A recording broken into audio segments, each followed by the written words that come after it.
The Wrong Letter by Walter S. Masterman. The crime. The telephone bell rang on the table of Superintendent Sinclair at Scotland Yard. He was a busy man, and had given orders that he was not to be disturbed except on matters important. Putting down a paper he had been reading, he picked up the receiver. A woman's voice spoke. "Is that Scotland Yard?" "Yes, yes," he said impatiently. "Superintendent Sinclair speaking. What is it?" "Listen carefully," said the voice. "The Home Secretary has been murdered at his own house. It would be as well if you would come at once." "Have you got that? Just repeat." Even Sinclair, the coolest head in the service, was staggered for a moment. There was not a trace of hurry or emotion in the voice. It might have been inviting him to tea. Before he could collect himself, the voice began again. "I will repeat," and the same impassive message came through with the concluding words, "Have you got that?" Sinclair pulled himself together. "Who is speaking?" he said. He heard a laugh and then the voice. "Oh, no one in particular, just the murderer." And then silence. He rang his bell and his assistant, familiar as he was termed Lewis, entered. "Someone is playing a joke of sorts on us. Just find out who called up," he said abruptly, and went on reading. The thing was so absurd, but something was wrong and someone would have to answer for this. In a minute Lewis returned. "They don't seem to know downstairs, sir. There is a new operator at the exchange, and it seems that someone said she was a personal friend of yours, and must speak at once to you." "Oh, of course, the same old game. I suppose they think it's funny," and he turned savagely to his work. "By the way, Lewis, just find out where the Home Secretary is," he added. About 10 minutes had passed when a knock came at the door, and a clerk ushered in Mr. Collins. Sylvester Collins was not a Sherlock Holmes or anything like it, but after a successful career at the bar, at a time when all his many friends had expected him to take silk, he had suddenly thrown up his whole career and started as an inquiry agent and amateur detective, though he hated the expression, and always claimed that he was merely trying to use his experience at the bar in a practical way.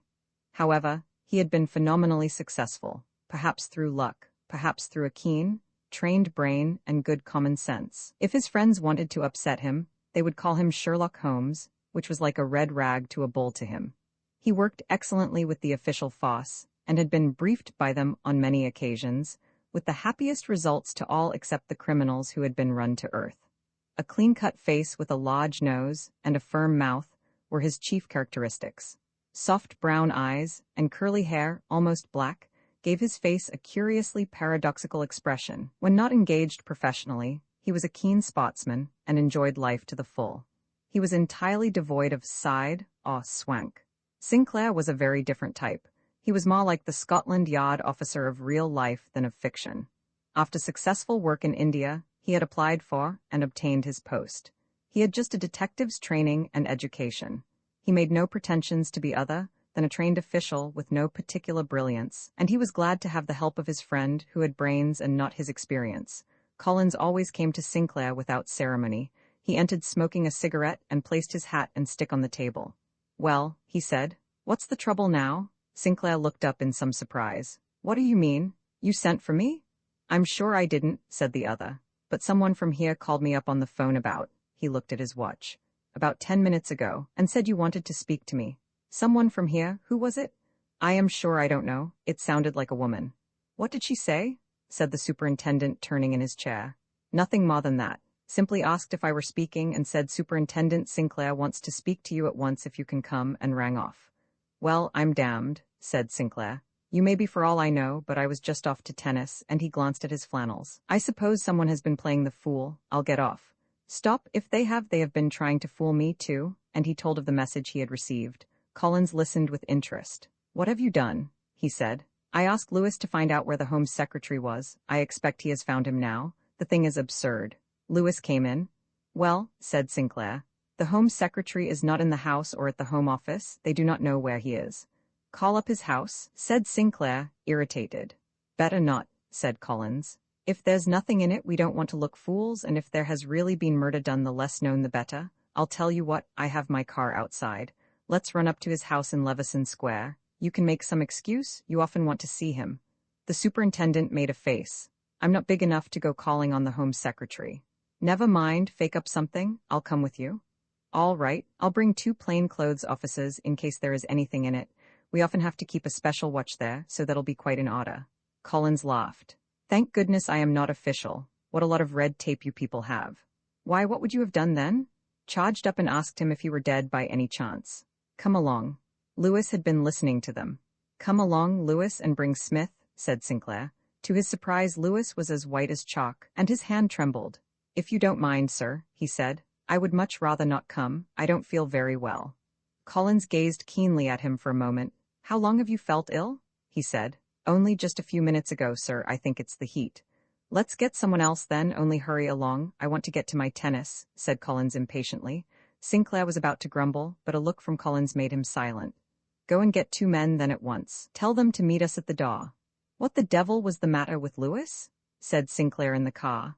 He is my right-hand man. Dunno, said Collins, who was driving. Wait till we know what has happened.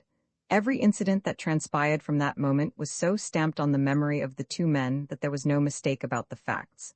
On arriving at the door of the Home Secretary's house, Sinclair stationed Smith at the front entrance, with orders not to show himself, but to watch. The second man was disposed at the back, where was a high wall, but no actual entrance. The basement opened into an area in front. The 2 men ascended the front steps and Sinclair rang the bell.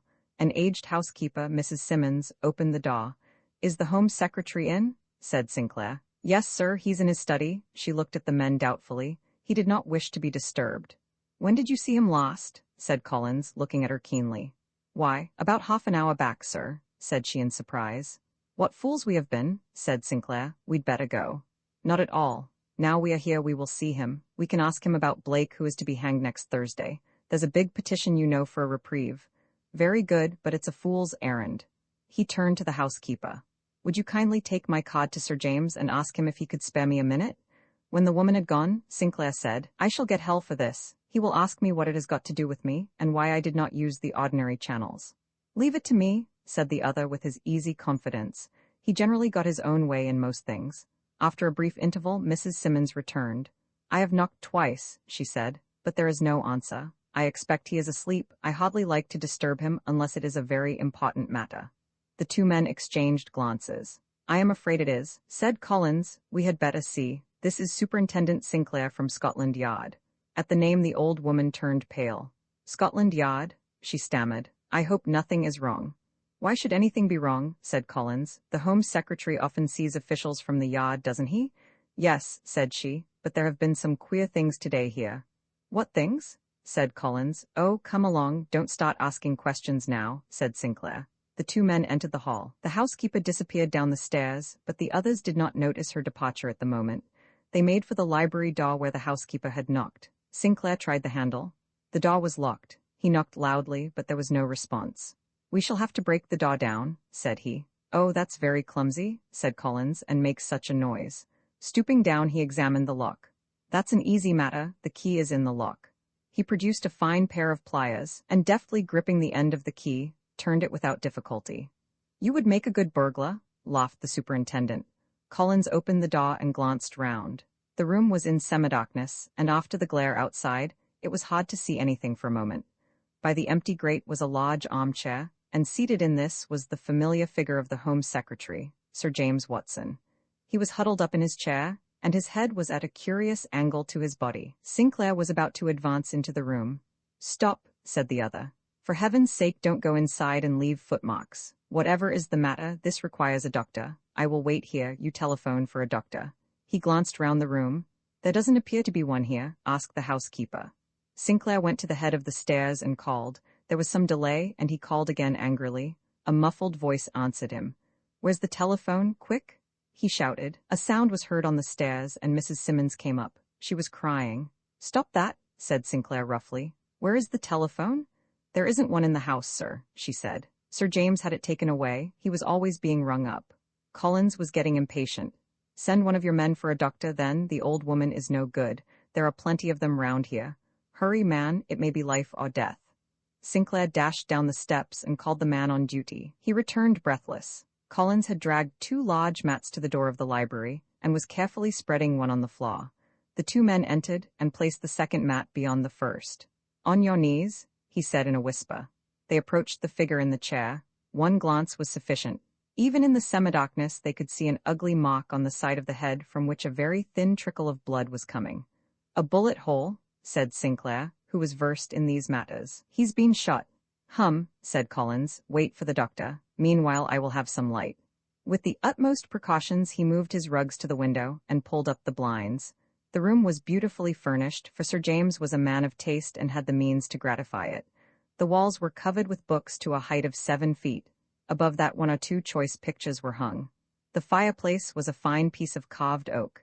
As far as they could see, the room was empty. The windows were hasped, and there was no other entrance. The library had originally been 2 rooms and ran the full depth of the house. It had been adapted by Sir James and was his favorite room. A fussy little doctor arrived and was brought into the room with the same precautions. Sinclair introduced himself and his companion. The doctor made a very careful examination while the others waited. "Dead," he said. "I should think about half an hour, possibly more. It is difficult to tell exactly." He looked up. "Is it a case of murder or suicide?" "At present we know no more than you do," said Sinclair. "We had only just come and sent for you at once." Quite right, said the little doctor pompously.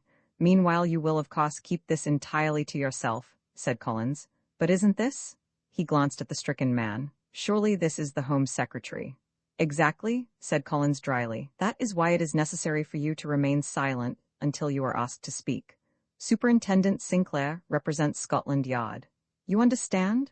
The doctor bowed. He saw himself playing a prominent part in a great drama, which would bring him notoriety and clients. "The body had better be moved for me to make a more exhaustive examination," said he. "Would you please wait outside till we have made our observations, if you don't mind? As the fewer in here the better, but I think you had better remain in the house, if you can manage it." "Certainly," said the doctor. "I am at your service." "Then perhaps you would tell the housekeeper to stay where she is," said Sinclair. "Now for your men," said Collins when the doctor had gone out. "We must tell them to see that no one leaves the house." They went first to the front door and called Smith. Collins was careful to keep the open library door in sight all the time. After giving him his orders, they had to get in touch with the man at the back. There was a small garden, bounded by a high wall, and beyond that a lane. Seated on the wall was the figure of the other man, keeping a good lookout. Collins went to a back window and called him softly. "Seen anything?" he asked. "No, sir, nothing doing here," said the man cheerfully. It was refreshing in the midst of what looked like a grim tragedy to find a cheery soul who seemed to be enjoying himself. He returned to Sinclair. Now for the room. The two had been used to work together, and Sinclair knew exactly when to leave matters to Collins and when to take charge himself. As was usual in these cases, Collins thought aloud, and the other checked his statements. He approached the dead man, moving still on the rugs. "Clean bullet wound, no burning, fired from a distance probably while he slept, entered right temple, bullet lodged in the brain, all straightforward, both hands limp, and peaceful expression, ergo unexpected attack and no resistance. Now, let's see, eyes shut, confirms first impression. Anything else about the body?" Sinclair looked at it critically. "No," he said, "but from the way he lies the shot must have come from the doorway, or somewhere near that." "We are coming to that in a minute," said the other. "Now let's have a look round. Observation only, no speculation. Table with 2 glasses. He took one up and then the other. "Just whiskey and soda. There's the decanter and there's the siphon. Nothing very mysterious about that. But who was the visitor? Cigar ash, I cannot tell 500 kinds of ash," said he with a smile. Still, they both smoked. "Now for the flaw, help me with the rugs, right, hullo."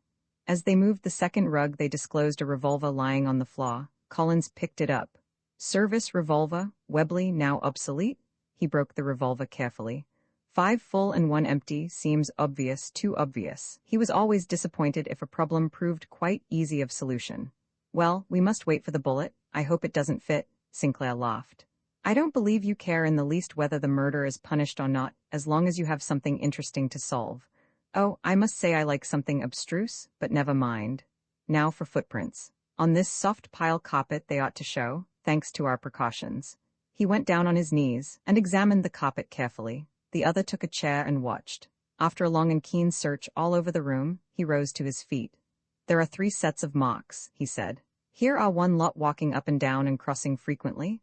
Number 2 was sitting down here. It is quite a different type of boot, or rather shoe, I think. And here are the marks which I rather fancy on my own when I stepped to lay the rug." He removed his shoe and placed it on the mark. "That's right," he said. "It shows how careful one has to be. If you and I and the doctor had all walked over the carpet, we should have obliterated the others. Now, which of these is the dead man's?" Sinclair was hardened in criminal matters, and without compunction removed one of the dead man's boots. "Exactly?" said Collins, fitting it to a mark on the floor. That's that. He was the one who walked about the room. How does that fit in with the idea of him being shot when asleep? No theories yet, said Sinclair. Right you are, that's the flaw. Now the windows, firmly fastened, anything curious there? Nothing that I see except we have to find how the murder escaped. A hot day in summer and all the windows close fastened. Well, perhaps he did not want the shot to be heard. Are you suggesting suicide? Why not? Oh, I see you are thinking of the telephone message. Still, we must not eliminate the possibility at present. Door locked on the inside, and no trace of the second person. Of course, the walls and floor will have to be examined, said Sinclair. Of course, and the ceiling and chimney. Well, that's all here, and we had better get the doctor and remove the body. Wrap those glasses and decanter and siphon carefully up for fingerprints, said Collins. Sinclair turned scarlet. I am most awfully sorry. I ought to have known better, but this thing upset me rather. While you were groveling on the floor, I helped myself to a little whiskey. It was really unpardonable. I saw you, said Collins coolly. It would cost you your place if it were known, but I shan't tell any tales. Thanks, said Sinclair simply. It was a little weakness he had. They took the body carefully into the dining room and left it with the doctor. Now for the housekeeper, said Sinclair. Mrs. Simmons, will you come here, please? The woman came in very distressed and seated herself, at a word from Collins. Now, Mrs. Simmons, he said in kind tones, can you throw any light on this affair? Please calm yourself and tell us all you know.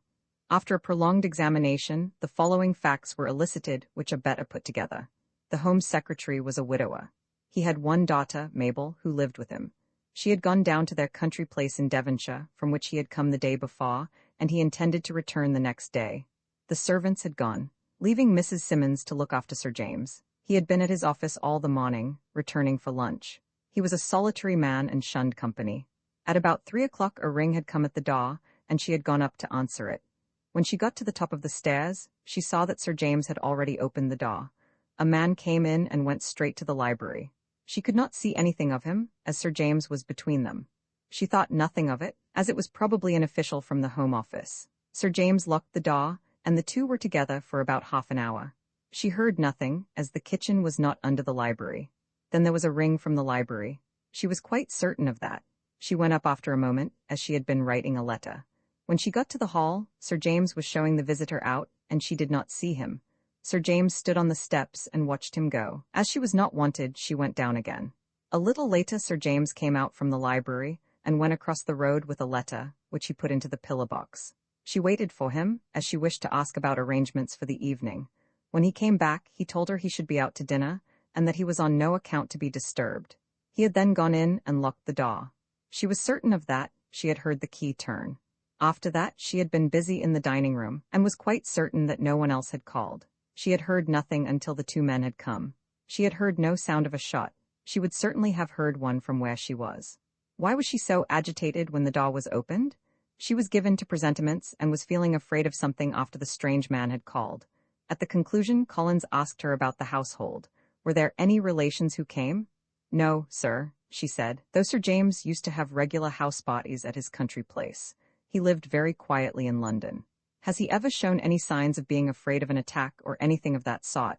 Well, sir, there have been times when he seemed uneasy. He has asked whether there was anybody hanging round the house, and he always kept a loaded revolver in his room. Oh, did he? And where is it now?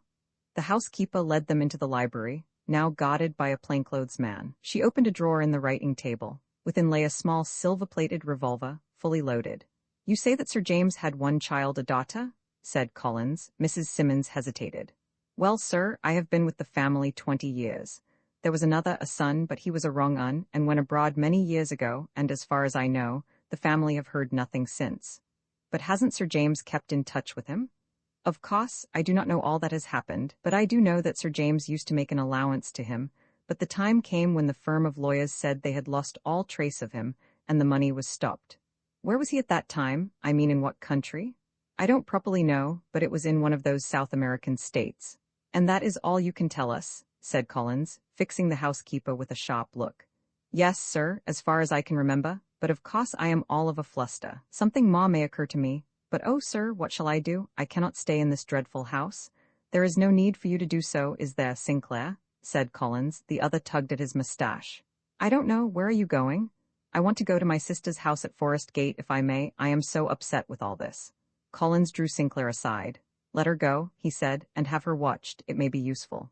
Very good, said he. To Mrs. Simmons, he said, you can go, but you must give us your address. You will be wanted as a witness at the inquest. Don't talk about the affair at all. Do you understand? Thank you, sir. I will go and pack, said she gratefully. Collins watched her go.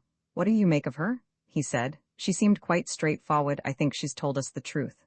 Collins gave a laugh. Yes, he said. The truth, but not the whole truth. She's a clever old woman. What do you mean? When a simple soul tells the tale, and tries to conceal something, she gives herself away. She will not look straight at you. When you are dealing with the cunning type, she will look at you with a particularly open face and innocent look. All the time she was telling her narratives, she was confused and upset, as was natural. But when I asked her if she had anything else to say, her manner altered, and she became collected and looked me straight in the face. Oh, you imagine these things. I didn't see any difference. Very good, said Collins. We shall see. Now for the next move, said Sinclair, who always got irritated when his colleague assumed this superior manner. I must go to the yard and make a full report. We cannot keep this thing secret. It will make a great stir. Will you come with me? I will run you down in my car and then must get off at once. Where to? Said the other in surprise. Someone must break the news to the girl. It's a rotten job, but it's of the greatest importance. I am off to Devonshire and hope I shall arrive in time. In time? Before the news reaches there. You've got something at the back of your mind, I can see that. It's not just to spare the girl's feelings. Collins smiled. I would like to make the acquaintance of the family, he said, but there is only one in the family, said Sinclair, surprised. Perhaps, said Collins. They made their way into the square, where dusk was falling. Several persons were looking up at the house and pointing. What the devil is the meaning of that? Said Sinclair, as Collins was starting the car. Ask me another, jump in, and they went off. As they turned into Bond Street where the lights were on, they saw a newspaper boy shouting and running down the street. In front of him was a news bill on which was printed, Home Secretary murdered at his house. Full details. Well, I'm damned, said the superintendent. Collins stopped the car and bought a paper. On the news page, across 2 columns, was a flaring account of the murder. What in hell's name is the meaning of this? Said Sinclair. Let's go to the yard, said Collins, putting in the clutch. Mr. Boyce was a flabby man of 50. He had had an unsuccessful career at the bar which would have ruined a man without means, but his father was a distinguished judge of the High Court and had considerable influence. After trying to get his son a job as stipendiary and a county court judge, he at last jobbed him into the position of commissioner in Scotland Yard, where he subsisted on the brains of his subordinates. He listened with an assumption of wisdom to the account of the affair given by Sinclair. Collins had come with him after the incident of the newspaper. He had a profound contempt for Boyce, which the other resented, though he dared not show his resentment. While Sinclair was reporting, Collins had got busy with a timetable and then turned to the telephone. The others waited while he called up. After several conversations, he laid the receiver down and turned to the other 2. The editor of the Evening Rag, said he. I asked him where he got the news of the murder from, and he says via the Central News. He says he was careful to ascertain whether it was authentic before he sent it to press. What do you think he says? Can't guess, said Sinclair shortly. He says it came in the form of a report from Scotland Yard, on official paper, signed by Superintendent Sinclair. Sinclair turned purple. Boyce looked at him with large, fishy eyes. Really, he said, this is most unorthodox. You don't suppose I sent it in, do you, sir? Spluttered Sinclair. Collins intervened. I can answer for that, said he. Sinclair has been with me the whole time. No, there is another explanation for this. What is that? Why, the same person who called us on the phone, and probably the murderer. It is curious how vain these people are. He may have stepped too far. It's just possible he's given us a valuable clue. One cannot send letters with impunity. There's the postmark and the time. The document must be obtained, said Boyce. I have already asked the Central News to send it here for inspection. It is coming now by hand. While they waited, Collins turned to Sinclair. About that telephone call, you say it was a woman's voice. Well, of course, I thought so at the time, but it may have been a man's disguised. Or something else, said Collins. What do you mean? Said Boyce, almost startled. Well, it might have been a boy's voice. Oh, surely not. We cannot eliminate the possibility, and then again it might have been a man's voice not disguised. How could that be? There are some men with treble voices who sing falsetto like a boy. We cannot take anything for granted. Boyce gave a sniff. He did not like this sort of speculation. I must get back and change and then get some food and catch the night train, said Collins.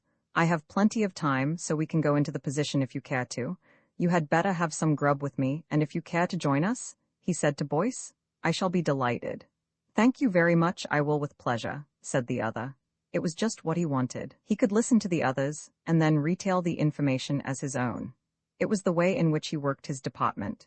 A messenger boy was ushered in by a clerk, and handed a document to Sinclair, who signed the receipt, and the lad departed. In haste he opened the envelope, and pulled out another which had been opened. It was addressed to the Central News Agency, and was a government envelope. Inside was a sheet of paper with the official stamp of Scotland Yard. The note was short and in type.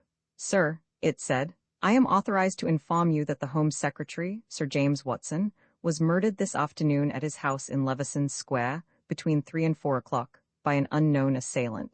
He was shot through the head, and death was instantaneous. The cause of the crime is at present unknown, and no trace of the assailant can be found. Scotland Yard have the matter in hand, and a reward will shortly be offered for information leading to the apprehension of the murderer. It was signed Arthur Sinclair, Superintendent, CID, and had the official stamp on it. Sinclair laid the paper down with a look of bewilderment. We must keep this carefully, said Boyce sententiously. It is a document of the utmost importance. This is of greater importance, said Collins quietly. The other two looked at him in surprise. He was holding the envelope. Slowly he laid it on the table and pointed. This has escaped the notice of the Central News people, probably because they have an assistant to open envelopes who simply throws them into the waste paper basket.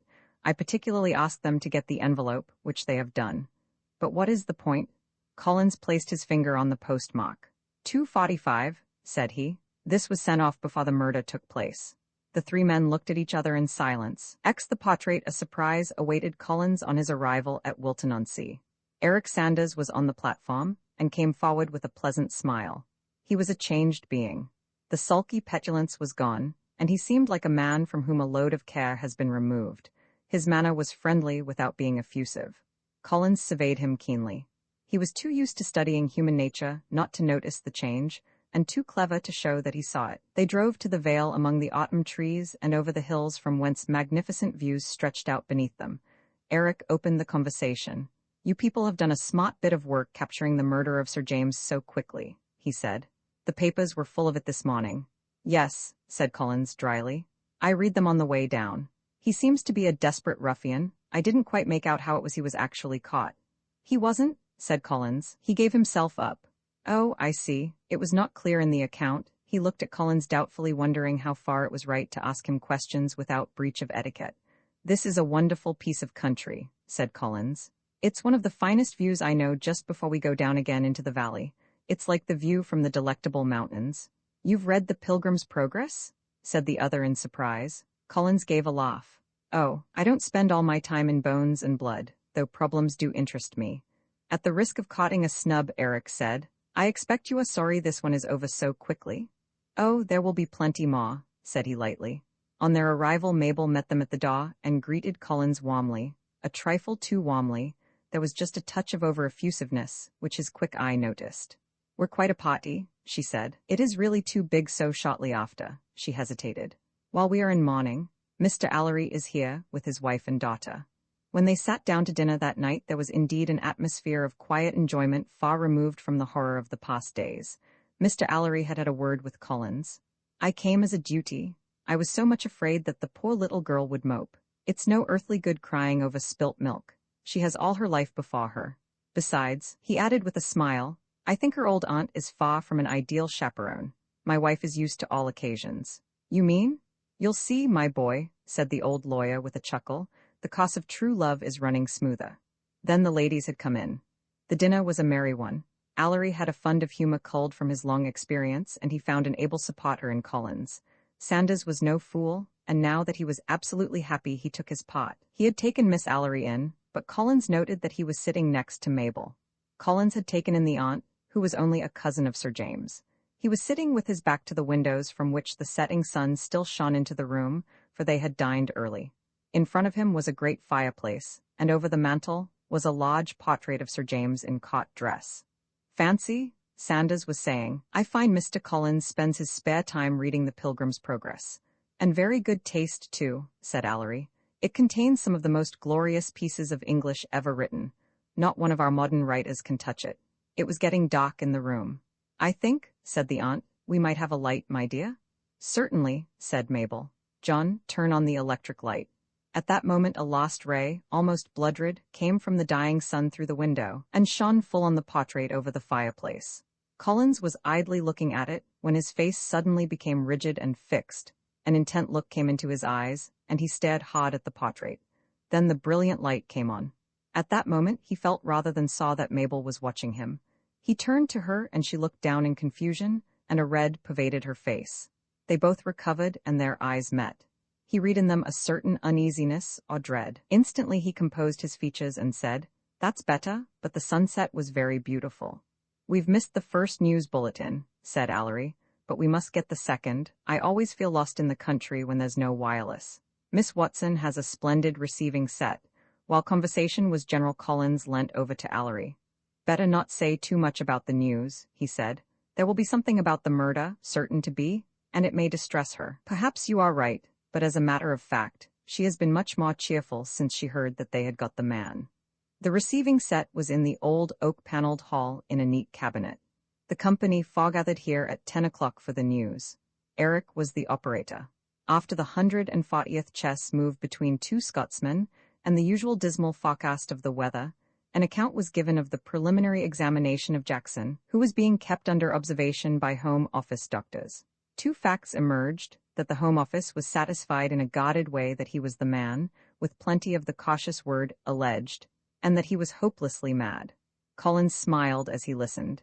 He had seated himself on a cushion in the shadow where he could watch Mabel's expressive face. He saw a look of relief, and something more, a puzzled look on her face. After the news, an announcement was broadcasted, as had been done for the past few days, asking for information as to the whereabouts of Ronald, now Sir Ronald Watson, last heard of at Montevideo, etc. As the loudspeaker announced this, Collins saw a swift glance pass between Mabel and Allery. When the Savoy bands were in full blast, Sanders and Allery departed to finish an interrupted game of billiards. The four ladies continued a game of bridge. Collins had joined with neither party, but watched each in turn. When Mabel was dummy, she came across to him. "I wish you were not out of things like this," she said. "I feel I am not doing my duty as hostess." "Not a bit of it," he replied. "I am enjoying myself." "I suppose you are feeling more at rest now that this horrible affair has been cleared up. Of course it ends the matter as far as I am concerned, for the present," he said. "And you?" "Oh, I told you," she said. "I would much rather it turned out to be a man who was not responsible. There will be nothing done to him, I suppose. He will be confined to Broadmoor for life now. He has been there before, you know. They won't let him out again." "How sad," she said. "But it's better than a man being hanged, isn't it?" "If he's guilty," said Collins. "Of course they will have to prove their case, won't they?" she said. He gave a scornful laugh. "Oh, they will do that all right," he said. "Do you mean whether he is guilty or not? But that is too dreadful. If a man once gets into the clutches of the law, it doesn't matter much whether he's guilty or not. He's about as much chance as a fly in a spider's net. What an awful thing. But you were a barrister once yourself?" "That's why I say that," he answered with meaning. "But we must not keep on talking about this, it will make you morbid." "Come on, Mabel, we are waiting for you," came from the table. Collins strolled out into the garden where a bright moon was shining. What should he do? Let things slide altogether, and the law take its course? That was best, but a curious streak of vanity and desire for mystery goaded him on to fresh research. There were other problems beside the main plot which called for solution. There was the curious disappearance of Lewis. And what about Eric Sanders? Besides, he grudged an easy triumph for the oily Boyce. He would like to upset his apple cart. The scent of the flowers and a cool breeze were delightful after London. He wandered round the house like a nocturnal cat, and came to the dining-room window. He stopped dead. Yes, he would have another look while the others were busy. Returning to the house, he went to the dining-room and turned on the electric light. Sir James was staring down at him from over the mantelpiece. He lit a cigarette and sat on the edge of the table, gazing keenly at the portrait. He sat there motionless in thought. He had an unusually keen sense, and he felt, rather than saw, that someone had come into the room. He made no sign. A quiet voice at his elbow said, "It's a very good likeness and cleverly painted, isn't it?" He turned without haste. Allery was standing beside him with an inscrutable smile on his face. "I came to look for you as we have finished. and I thought you might like a nightcap before turning in." "Thanks, I will come along," said Collins. I never saw Sir James to speak to. He had a remarkable face, a strange mixture of hardness and sympathy. The mouth is hard as a rock, but the eyes are sympathetic. "You are a student of these things, of course," said the lawyer. "But you are quite right. He was a contradiction, but his intellect always ruled his emotions." Was his son anything like him? In character, yes. In face, he was too young to say. He was undeveloped. Collins turned out the light, and they went to join the others. Roman 11, an apparition. The next 3 days passed outwardly, in the usual enjoyments of a country house party. They golfed and motored and played tennis. Behind the scenes, many things were happening. It was obvious to anyone that Eric Sanders and Mabel had come to an understanding, though a definite engagement so soon after the death of Sir James was repugnant to her. On the other hand, so long as she had had to fight a battle with her father on behalf of Eric, she had been passionately devoted to him. But now that all opposition had ceased at the gates of the vault, and things had become easy, she almost resented the air of ownership with which Eric treated her. Woman-like, she did not like being regarded as being cheaply won. She turned to Collins and was much in his company to show her lover that he had not a monopoly of her society. Here was ground ready for sowing. He had gone through life with a cynical view of women, partly because he had come in contact with the sordid side of human nature, and partly because he had led a lonely life. From the first moment that he had seen Mabel, his interest had been aroused, and that interest was growing to something more intimate. She either did not or would not see, and the situation was soon acute. She was attracted to him by the very distaste for his profession, for she had inherited much of her father's contradiction in character. His invitation had been indefinite, and with all the party, he was very popular. He carefully refrained from referring to the subject of the murder, and tried to lead the conversation away from it. And so the age-long battle began. An excursion had been arranged to the Cheddar Gorge and Caves, and as they passed down that wonderful panorama of riven rocks, unsurpassed in England, the grandeur of the scene drew them together. Each had a vein of savagery in their natures to which the wild aspect of the scenery appealed. Collins was driving the car, and Mabel had taken her place with him. "Stop a moment here," she whispered. "This is wonderful." Eric was sitting morosely in the back. Far up, the trees growing on the edge of the precipice looked like the toy trees of a Japanese garden, and the fantastic rocks formed castles of fairy legend. The twisted road curved steeply down into the depths. "I would like to come here by moonlight," she said. "It would be wonderful." "Why not have a picnic here then?" he answered. "It is quite warm still." "We will," she said gaily. "Come on, or the others will get restive. My aunt sees nothing in these rocks. In fact, she is rather frightened." They descended to the caves no less wonderful. There were no tourists at that time, so they made a party by themselves and went in with a guide. Far in the depths of Solomon's Temple, with its amazing stalactites lit by electric light, they saw the entrance of a dark cave. The guide was speaking. "That cave has been explored for over 2 miles, but is not open to the public. We do not know where it ends. There must be exits somewhere, or the air would not keep so fresh." "What a place for a criminal to hide from justice," said Collins. "If one of our friends could make his way from Dartmoor here, he might stay for months with an accomplice to bring him food."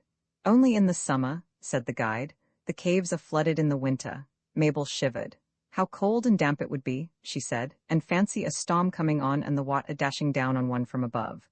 "Really, Mabel," said Sanders, "you are getting very morbid. Let's get out and have some lunch." She turned on him. "How unromantic you are. I would like to buy this place and turn it into a sort of Monte Cristo's cave." "And get chronic rheumatism," said Allery, laughing. "Well, I must give way to the craving for lunch," she said, and led the way out.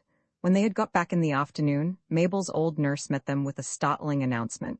Old John, the butler, had seen a ghost and was prostrated with terror. "Nonsense," said Collins. "Ghosts don't come in the daytime. It's against all the rules of the game. Let's have him up and question him." Mabel did not take it quite so lightly. "Poor old man," she said. "He has been brooding on my father's death, and I expect he has imagined things." "Better ask for the cellar key," said Sanders. Mabel turned on him angrily. "That's a mean thing to say. John has been with us now for 25 years, and I have never known him the worse for drink." Sanders hastily apologized. Allery intervened. "Perhaps I had better see him and talk to him." "If I may suggest it," said Collins, "why not just send for him in the ordinary way and let him tell his story? These old family servants are entitled to being treated to respect." Mabel gave him a grateful look. Without waiting for an answer, Collins rang the bell. It was answered by John himself. He was looking white and scared, but made no remark. After giving some trivial order, Mabel said in a casual way, "I hear you have had an unpleasant experience, John. Would you care to tell us about it?" The old man was dying to do so, and plunged into his story at once. "Thank you, Miss Mabel. It has upset me somewhat, but I am sorry I mentioned it. While you were away, I had occasion to go into the dining room to fetch some silver. When I opened the door, there was Sir James standing on the hearthrug as plain as life." "How was he dressed?" said Collins, quickly. "He was in court dress with a sword on, and he was holding his hat in his hand." Sanders burst out laughing. "Exactly, and I suppose the picture frame was empty?" He looked round in surprise. No one else had laughed. "I was too frightened to look, sir," he said. "What happened then?" said Collins in a soothing tone. "I don't quite know, sir. I think I must have turned faint. I believe he turned and looked at me, and when I looked again he was gone." "But why were you so frightened?" said Collins. "It was a warning, sir, I am sure of that. He came to tell me my time is up. Well, I suppose we all have to go sometime, and I have tried to do my duty." Collins cast a quick glance round the room. Sanders was frankly skeptical. Mrs. Allery and her daughter were looking scared. The aunt was not there. Mabel was dead white, and her eyes nearly closed, but Collins saw one quick look pass between her and Allery, though the face of the old lawyer was inscrutable. There was a silence in the room. Collins went to the old servant with a quick movement and took his hand. "Now listen to me, John. I will tell you exactly what happened. You have been allowing yourself to brood over your old master's death, and it has got on your nerves. You were probably thinking of him because the house was quiet, and when you came into the dining room, the sun was shining right onto the portrait of Sir James, and you imagined he was standing on the rug. It is really quite a common thing. It's what we call hallucination. You must not let it worry you. It's not a warning or anything like that, and you must not think any more of it." He spoke with such conviction that the old man was greatly relieved, but Collins had gone to the old man for another reason. John was standing with his back to a looking-glass, and Collins could see the room. He saw two things: a look of intense annoyance on the face of Sanders, and an expression on Mabel's face in which gratitude was mixed with relief. "Mr. Collins is right," she said. "That is the explanation. I am sure there is nothing else in it. Now don't worry any more about it." "Thank you, sir. Thank you, Miss Mabel. It has relieved me a lot," and the old man went out. "Well done, Collins," said Allery. "You have disposed of the ghost in quick time. I hope the old fellow will forget all about it." Collins laughed and helped himself to a cigarette from a silver box, but he watched the other. Allery drew a handkerchief from his pocket and furtively wiped his forehead. The company drifted off to various interests. Sanders and Mabel found themselves alone for a moment. "I think I will go to town tomorrow, if you don't mind," he said. "Why should you go?" she said. "Well, I seem to be always putting my foot into it somehow, and I don't think I am wanted here," he added petulantly. She stiffened. "You must please yourself. I hope you don't find it very boring here." "You know I don't, Mabel, but you seem to have changed towards me. You are always trying to snub me in front of Collins, and you treat me almost as a stranger. Why can't we announce our engagement, and then we should know where we stand?"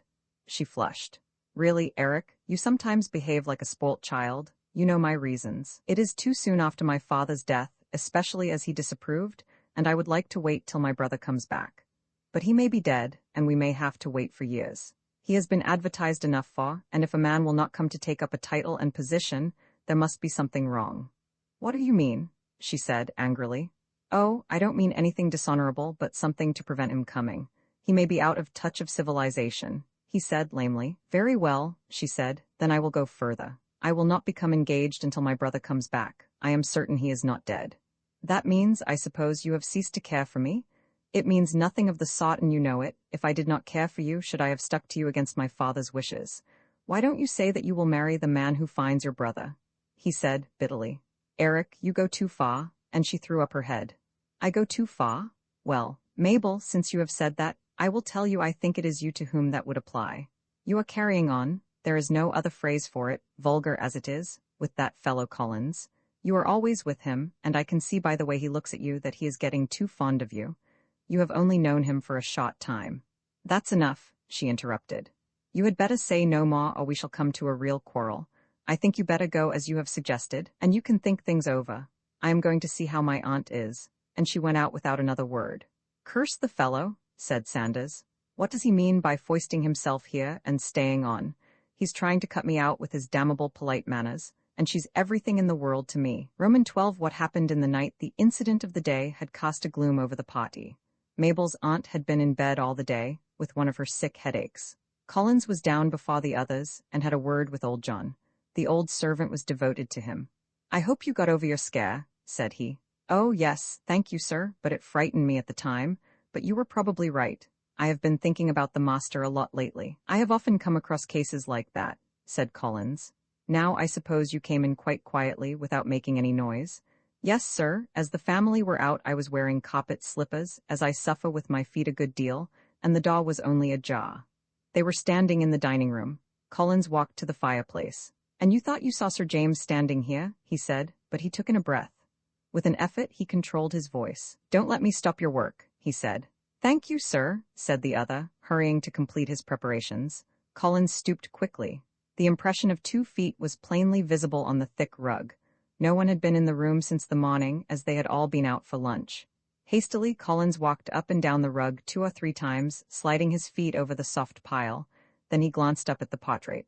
"I wonder," he said. Dinner was a dreary performance. Even Collins was preoccupied. The first news bulletin had told them that Jackson had been declared by the doctors unfit to plead. It remained to be seen whether there was sufficient evidence to convict him as the murderer. "How is your aunt?" said Allery, to make conversation. "Oh, she is not very bad. She takes to her bed at intervals." "Nothing serious, I hope?" said Mrs. Allery. "Only nerves." "What a blessing she did not hear about the ghost," said Sanders. "I think the less said about that the better," said Allery. "I quite agree," said Collins with meaning.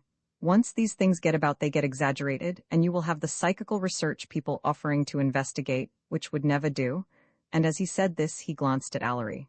"No," said he without a flicker of the eyelid, "we don't want this to get about at this time." "Cunning old ruffian," said Collins to himself. There was an awkward silence. John had come into the room. After dinner Collins seized an opportunity when his hostess was alone for a moment. "May I have a word with you?" he said. Mabel felt almost inclined to make an excuse, but braced herself. "Certainly," she said. "Is it anything private?" "Not at all," he said with a smile. "Only that I shall be leaving you tomorrow. I must return to town, and I wanted to thank you for a very delightful visit." "How provoking," she said. "Mr. Sanders is also going. It is a break-up of the party, and I was enjoying it so much." In spite of the words, Collins noted an insincerity which was foreign to her nature. "I must get back to my work," he said. "Not about my father? You have finished with that, haven't you?" "The matter has been taken out of my hands," he answered. "When all this has passed over, you must come and see us again. You have been very good and helpful. Miss Watson, you will forgive me saying a thing I have perhaps no right to say, but I rather fancy Mr. Sanders does not care for my presence here." "Surely you are mistaken. Why should he not like you? I thought you got on very well together." "It won't do, Miss Watson, you know differently, and I expect you can guess the reason, so I had better go." This was said with such a charm of manner that it disarmed her from the haughty tone she would have assumed. "Well, I am very sorry, but perhaps you two will get to know each other better." "Perhaps we shall," he muttered under his breath. Allery entered. "Oh, Mr. Allery," said Mabel. "Here's Mr. Collins going off tomorrow. This will mean the breakup of our party." "Well, I am afraid we shall have to go too, very soon. My business will not wait, you know." "Oh, you must not go," she said, with a look of terror coming into her eyes. Allery laughed. "I dare say we can manage another day or two," he said. When Sanders heard that Collins was going the next day, he was both relieved and angry. "Just my luck," he thought. "If I had kept quiet, I need not have gone myself." Collins paced his room restlessly. Things were taking shape in his mind. Something was going on which his keen intellect could not explain, but which gave rise to wild conjecture. He was fully dressed, but had a pair of slippers on. He would know the truth that night somehow. The wind had got up, and was howling round the old house, making the timbers creak and the windows shake, till it died down to a moaning sound. Several times he went carefully onto the landing and listened. It was an ideal night for ghosts to walk. He would piece the puzzle together. There was Jackson, the lunatic. He knew he was not the murderer, though the police would certainly make out a case against him. Very well. Then there was the strange disappearance of Lewis, on which Sinclair was basing a case, until his official position compelled silence. Then there was his own piece of evidence which was closing in. There was something else. When he and Sinclair had discussed the matter in his flat, the latter had taken out the statement of Mrs. Simmons from his pocketbook. He had done more. There had slipped on the floor a letter. Collins' keen eyes had seen the signature, James Watson, and the date. Under pretense of reading the statement, he had picked up the letter and rapidly read it. So Sinclair had kept this from him, for some reason. What was he afraid of? Did he know more about the murder than he cared to own? There was nothing but his word that he had been in the office on the fateful afternoon. What a lock if the sober Sinclair, but he broke off suddenly. His quick ear had caught something that sounded in the house in spite of the wind, a stealthy step. He moved noiselessly to the landing. There was a stirring in the house as the wind increased in volume, but the other sound was quite distinct. Very quietly, Collins closed the door and went to the window. Outside, the old ivy came round, but Collins preferred the safety of a rope. Even this would have been no easy work for a man who was not in condition. He hung for one moment, turning round in the air as the wind caught him. Once on the ground, he made his way cautiously round the house till he arrived at the dining-room window. Here he paused. A wild gust of wind, with a wisp of rain in it, caught him as he stood listening. Not a sound was heard from within, and no light was showing. Was it a fool's errand after all? The whole house was dead still. Collins felt his way round the corner. By the old oak door he paused. All was dark, but a sort of ghostly radiance was shining on an ancient elm. He stepped back from the house and presently saw, high up in the gabled roof, a beam of light was shining from a slit in a shutter or a badly fitting blind. Probably some servant who could not sleep, or was frightened at the weather. Cold and wet, he returned to beneath his window, and with the practiced skill of an athlete hauled himself up. He stood in thought. Unless he had made a mistake, things were happening in this house which were, to say the least, interesting. He opened the door and slid down the banisters without noise. Once in the hall he waited, holding his breath. The dining-room door was open, and, faint as it was, he caught the sound of a living thing breathing. Like a cat, he stole across the intervening space and carefully put his hand round the edge of the doorway. Inch by inch the fingers crept till they touched the switch.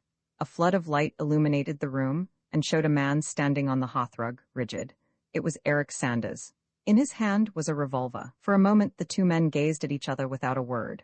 A look of hate was on the face of Sanders. "So," he said, "it was you? I thought I could not be mistaken. You foul brute, you're not fit to live." And he raised his pistol. "You're very free with your shooter," said Collins coolly. "May I ask for an explanation?" "It is no good my saying anything. Of course you will deny everything, and so will she, but I heard. You will excuse me, but I haven't the faintest idea what on earth you are talking about." His face was stern. "We don't want to rouse the whole house at this hour. Hadn't you better tell me what the trouble is? In the first place, what are you doing here at all? You know perfectly well. It's no good lying. I heard everything and came down here to see you. You are not going out of this room alive." Collins slowly drew out his case and lit a cigarette. He knew a hasty action might force the issue. "What did you hear?" he asked casually. "Oh, it's no good. I could not sleep, you know why. Then I thought I would try a whiskey, which I never touch as a rule, so I came down. As I passed Mabel's bedroom, I heard talking and, I know I ought not to have done, but I listened." "If it interests you to know," said Collins, "I do not even know where Miss Watson's bedroom is, so if I were you, I should hesitate to make any insinuations." The other was shaken by his firm tones. "But I tell you, I heard a man's voice in there, and Mabel called him dear. And then she said, 'Go to the dining room, I will join you there.' And you pretend to love this girl, and dare to make such foul accusations. If Miss Watson was talking to anyone, it is her own business, and I am sure she has her own reasons. You ought to be ashamed of yourself. As for my being here, if you want to know, I could not sleep, and I heard someone moving about the house. I am an investigator, as you know, and apart from the question of burglars, I am convinced there is something happening in this house which requires investigating, so I came down and found you here." Sanders looked at him doubtfully. "But I tell you, Mabel was talking with a man in her bedroom." "You make me sick with your insinuations. How do you know it was a man?" "A woman can imitate a man's voice as a man can a woman's." Sanders was in perplexity, and slowly put the revolver on the table. Without any sudden movement, Collins picked it up. "Is this yours?" he asked casually. "No," said Sanders. "It belonged to Sir James. I found it here among his papers." "Sir James was very fond of pistols," said the other. "He had one in London, too." "Yes," said Sanders. "He was always afraid of being attacked." "I wonder you did not have one, too," said Collins. "I did," said Sanders, and stopped. Collins was quite at his ease. Sanders' fit of wild jealousy was passing away. "Lost it?" he said. "Yes, I got rid of it," said Sanders in some confusion. "But we must not stay here. If you tell me on your word of honor it was not you I heard, I will apologize for my words." "Certainly I will, but it is to Miss Watson that an apology is due, not to me. Of course I cannot mention it to her. She would never forgive me, and I hope you will not do so." Collins looked straight at him. "I should advise you to keep these fits of excitement within bounds. And," he added slowly, when they do come on, to leave your revolver behind you." "What do you mean?" said Sanders, turning white. "When you called on Sir James Watson and asked to see him, you were in one of those fits. It is dangerous." "What do you mean?" "When you left your card under the door, with a note to say you must see him at once. I don't suppose you forget the day." And he looked at him with meaning. "Are you suggesting that I am suggesting nothing," said Collins sternly. "I am citing facts." "If you think I had any hand in the murder, you had better arrest me," said the other wildly. "I am not a policeman and do not go about arresting people. The police know their business. I am merely giving you a friendly warning against temper. And now I think I will go to bed. I am sure someone has been listening to our conversation, and if you don't mind, I think I will take this." And he picked up the revolver. Sanders watched him go without a word. Roman 13, the car in the dock. In spite of the adventures of the night, Collins was the first down in the morning. Old John was in the dining room. "Oh, sir," he said, "Mr. Eric has gone off early this morning. He has left a note for Miss Mabel, and he left something for me as he always does, with a note to say he had to go back to London, and would have breakfast on the train." "Oh, yes," said Collins. "Miss Watson told me he was going today, but I did not think he was going so early. May I say a word to you, sir? You have been very good to me and did not laugh at me the other day. You know, sir, about what I saw." "What you thought you saw?" said Collins with a smile. "Yes, sir. Well, I was awake last night and I can swear I heard people talking. I should have come down, but after what happened I was afraid to." "That's quite all right. I was about myself, and so was Mr. Sanders. I expect it was the storm which kept us all awake. But what were you doing in the empty room in the attics, sir, if I may be so bold as to ask?" "In the attics?" said Collins, then quickly. "Oh yes, of course we heard a window banging and went to see." John looked skeptical. "But forgive me, sir, it sounded as though there was a woman with you, or a man disguising his voice." Collins dared not ask further. "You must have been mistaken, surely," he said. "Perhaps so, sir," he said doubtfully. "The room with the light in it," thought Collins. "This is getting interesting." Allery came in. "Hullo, Collins," he said. "Down already? What a night of storm, but it has cleared up now." "Yes, it has cleared up now," said Collins, with such meaning in his voice that the other man looked at him with surprise. "Sanders has gone," said Collins. "Really, I knew he was going today, but he is very early. You are off too?" "Yes, I must get back. It is very jolly down here, but not business. There are a lot of things I must see to in London." The others drifted in slowly, but a message came from Mabel that she was not feeling well and would not be down till later. There was a general feeling of uneasiness in the air. Collins had ordered the car for 10 o'clock and thought he would not see his hostess, but she came in as he was getting ready to go. "I am most awfully sorry I could not be down this morning. Pray forgive me." "I hope you are feeling better," he said. She was obviously ill, and lines of black showed round her eyes. "I am afraid this visit has been very dull for you," she said. "On the contrary, I have enjoyed it immensely." He hesitated. "Miss Watson," he said, "I would not like to worry you, but if it should happen that certain suspicions gather round someone who is perhaps dear to you—" He got no further. Her face turned ashen, and she reeled as though about to faint. Collins caught her and held her, but she repulsed him. "What do you mean?" she said in a hoarse whisper. "I want to warn you, if you hear anything, any rumor about Sanders, Eric," she said in unmistakable astonishment. "Whatever should there be against him?" There was more relief than indignation in her tone, which Collins was quick to notice. He took a quick resolve. "I will tell you. On the day that your father was murdered, after he had posted a letter, Mr. Sanders called to see him." Now her eyes were wide open with horror. "He handed a note under the door, begging your father to see him." "But how do you know this?" she said breathlessly. He pulled out his pocket-book without a word and handed her the card. She looked at it, turning it over in her hand, and gave it back to him. "I found this in the room at the first examination, and Mrs. Simmons afterwards told me the truth." "Did he see my father?" she asked. "No, he would not see him." "And have you told this to the police?" "No," replied he. "I work independently. I have not told a soul." Tears came into her eyes. "How good of you, and he has treated you so badly all the time, and you never said a word. Of course you don't really suspect him, but you might have given him an awful time."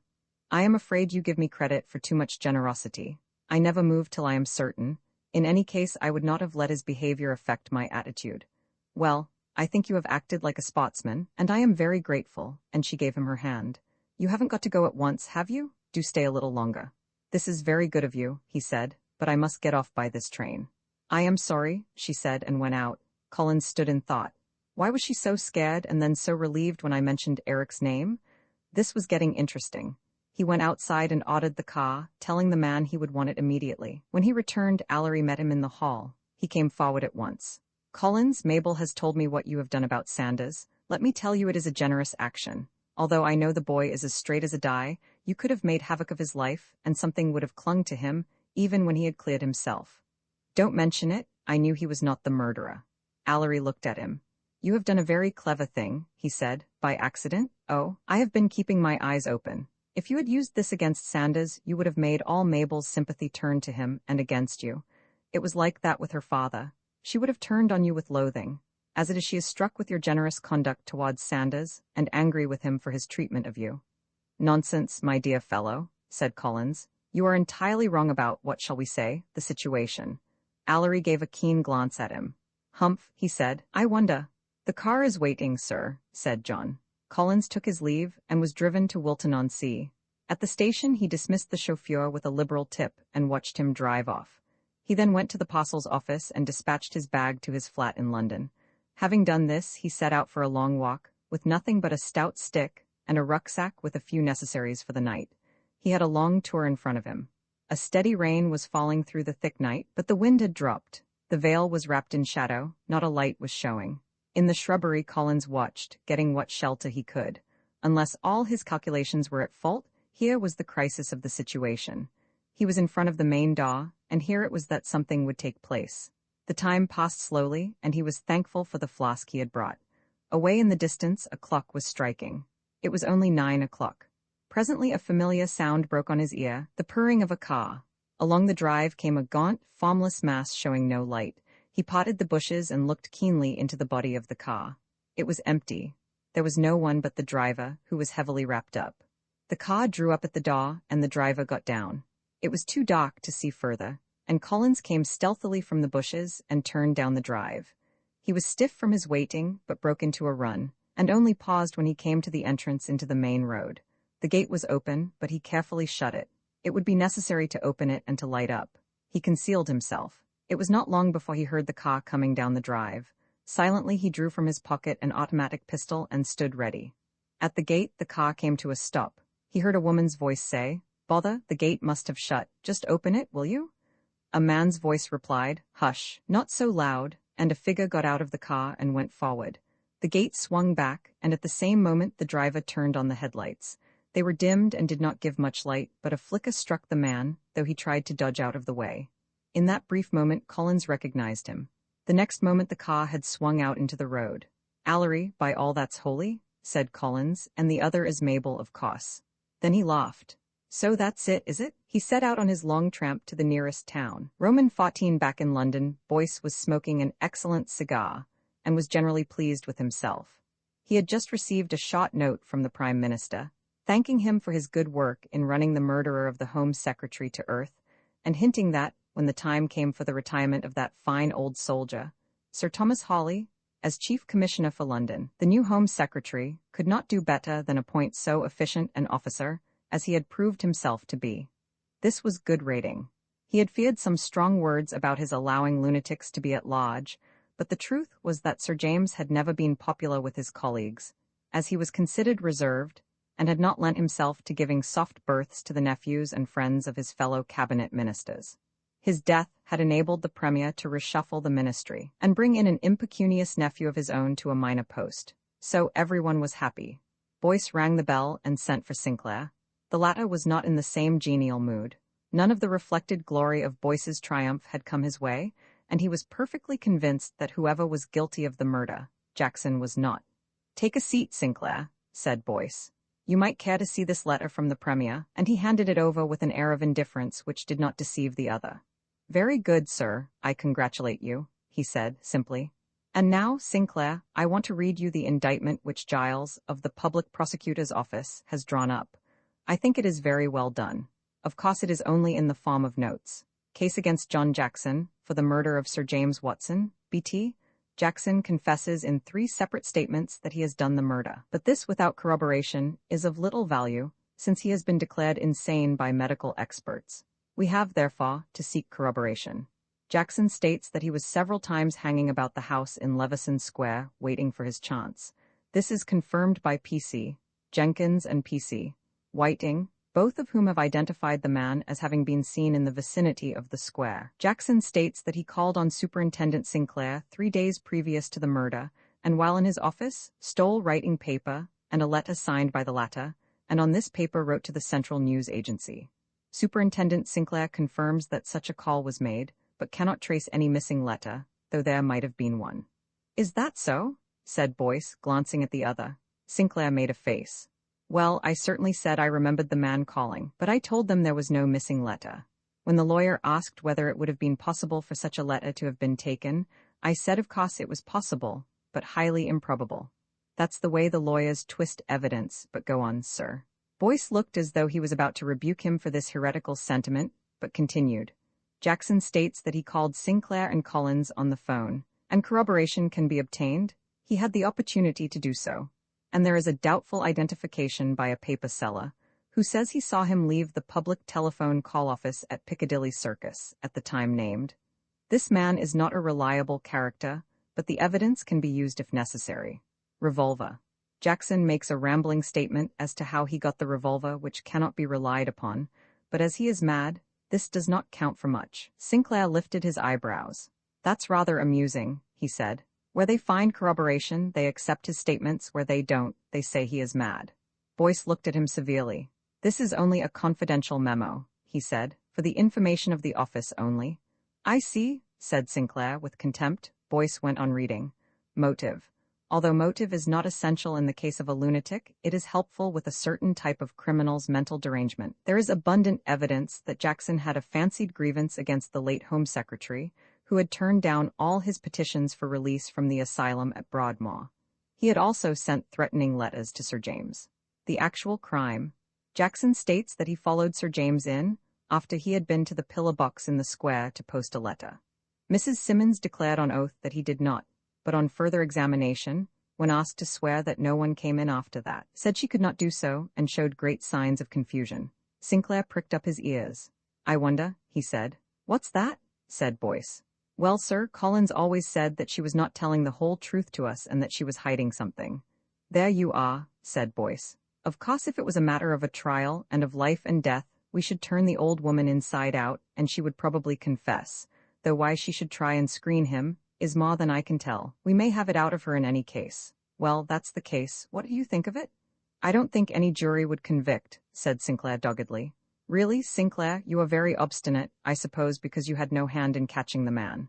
"I see in all the accounts," said Sinclair, "it is made out that the police caught the man, and nothing is said of him giving himself up." Boyce looked uncomfortable. "It doesn't do any harm, and does the police good," he said, "and in any case I am sure they would have got him," he ended, lamely. Sinclair remained silent. Boyce was annoyed. "Here's my idea of what occurred," said he, rather peevishly. "Jackson comes out from the asylum, we will assume, partially cured. He has nothing to do, and gradually the old madness comes over him. He nurses his grievance against Sir James until it becomes an obsession. He comes to you about it, then he sees the official paper on your desk, and with a madman's cunning he takes some pieces. Perhaps he thinks he will write to Sir James on it, who can say? He hangs about waiting for a chance, possibly only to speak to him. He had obtained a revolver, goodness knows where, and then the plan matures. With the cunning and vanity of insanity, he writes to the Central News, which by the way no one but a madman would do, and calls you and Collins up for the same reason. Perhaps he was watching you all the time when you were at the house. He sees Sir James come out with a letter, and as he states, he nearly killed him then, but thinks he will do so inside. He follows him in and shoots him and escapes. He is watching you, and when you go to Collins' flat, he follows and leaves that stupid message, which also is the work of a madman, which you told me about. How's that for a case? Sinclair remained silent for a minute. A good counsel could smash it to pieces. I am certain that he never took anything from my room, but of course it is one of those things one cannot swear to. If he followed Sir James in, why did not Mrs. Simmons see him? And if she did, why should she screen him? Why did she hear no shot? And if she did, why did she not raise the alarm? How did he get out again, and close and lock the door behind him? Then who was the man who called on Sir James in the afternoon? Jackson makes no claim to be that man, probably because no mention was made of it in the papers. What I think happened is as Collins suggested. This man read all the accounts and so got them into his head that he is quite certain he did the murder. It is not an uncommon phase. Boyce interrupted. I have no patience with all this. Of course there are difficulties. Whoever heard of a case where there were not, but the evidence in my opinion is overwhelming. Anyway, I am satisfied. Very good, sir, if you are convinced, that is sufficient. What does the public prosecutor think of it? My dear Sinclair, have you been so long in the service as not to know that the public prosecutor is not concerned with opinions, but to make out a case on the evidence? And so you think that the case is ended? I think, said Boyce unctuously, that this poor fellow will go back to Broadmoor, from which he ought never to have been released, and that our department will have scored a triumph. By the way, he said, as if anxious to change the conversation, what has happened to our friend Collins? He seems to have disappeared. Oh, he's gone down to Devonshire to Sir James' place. What, is he still on some wild goose chase? Sinclair smiled. I rather fancy it's a different sort of chase from what I saw in London. Eric Sanders will have to look to his laurels. Ho ho, is that it? Fancy our friend Collins. He doesn't fit in with marriage bells, somehow. I expect if there's anything in it, he will give up amateur detective work. Mr. Sylvester Collins to see you, sir, said the messenger. Show him in, said Boyce. Then in a whisper, not a word about this, he will only start arguing. Collins entered. He was neatly dressed as always, but he had a gaunt look and the lines on his face suggested sleepless nights. Where have you sprung from? Said Boyce, with affected geniality of manner. He was not anxious to go over the whole case with this man whose keen intellect he feared. Oh, I have been first in Devonshire and for the last 3 days on a walking tour. You look it, said Boyce. I really came to see Sinclair, but heard he was with you, so came on. Boyce looked uncomfortable. Would you two rather be together? I have finished with him. I suppose you have just settled the case of Sir James to your satisfaction, eh? He said with a laugh.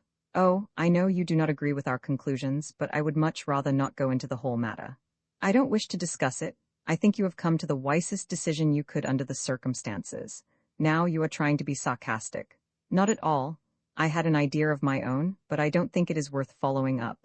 I have finished with the case and am quite satisfied with the way things have turned out. The other two looked at him in astonishment. Well, you have changed your opinion. I am very glad, said Boyce with genuine satisfaction. Sinclair looked bewildered. So your clue proved a fraud, did it? He said. It did not lead where I expected, he answered. This is all Greek to me, said Boyce. Won't you tell us? No, it would only introduce the name of a man who has nothing to do with the matter.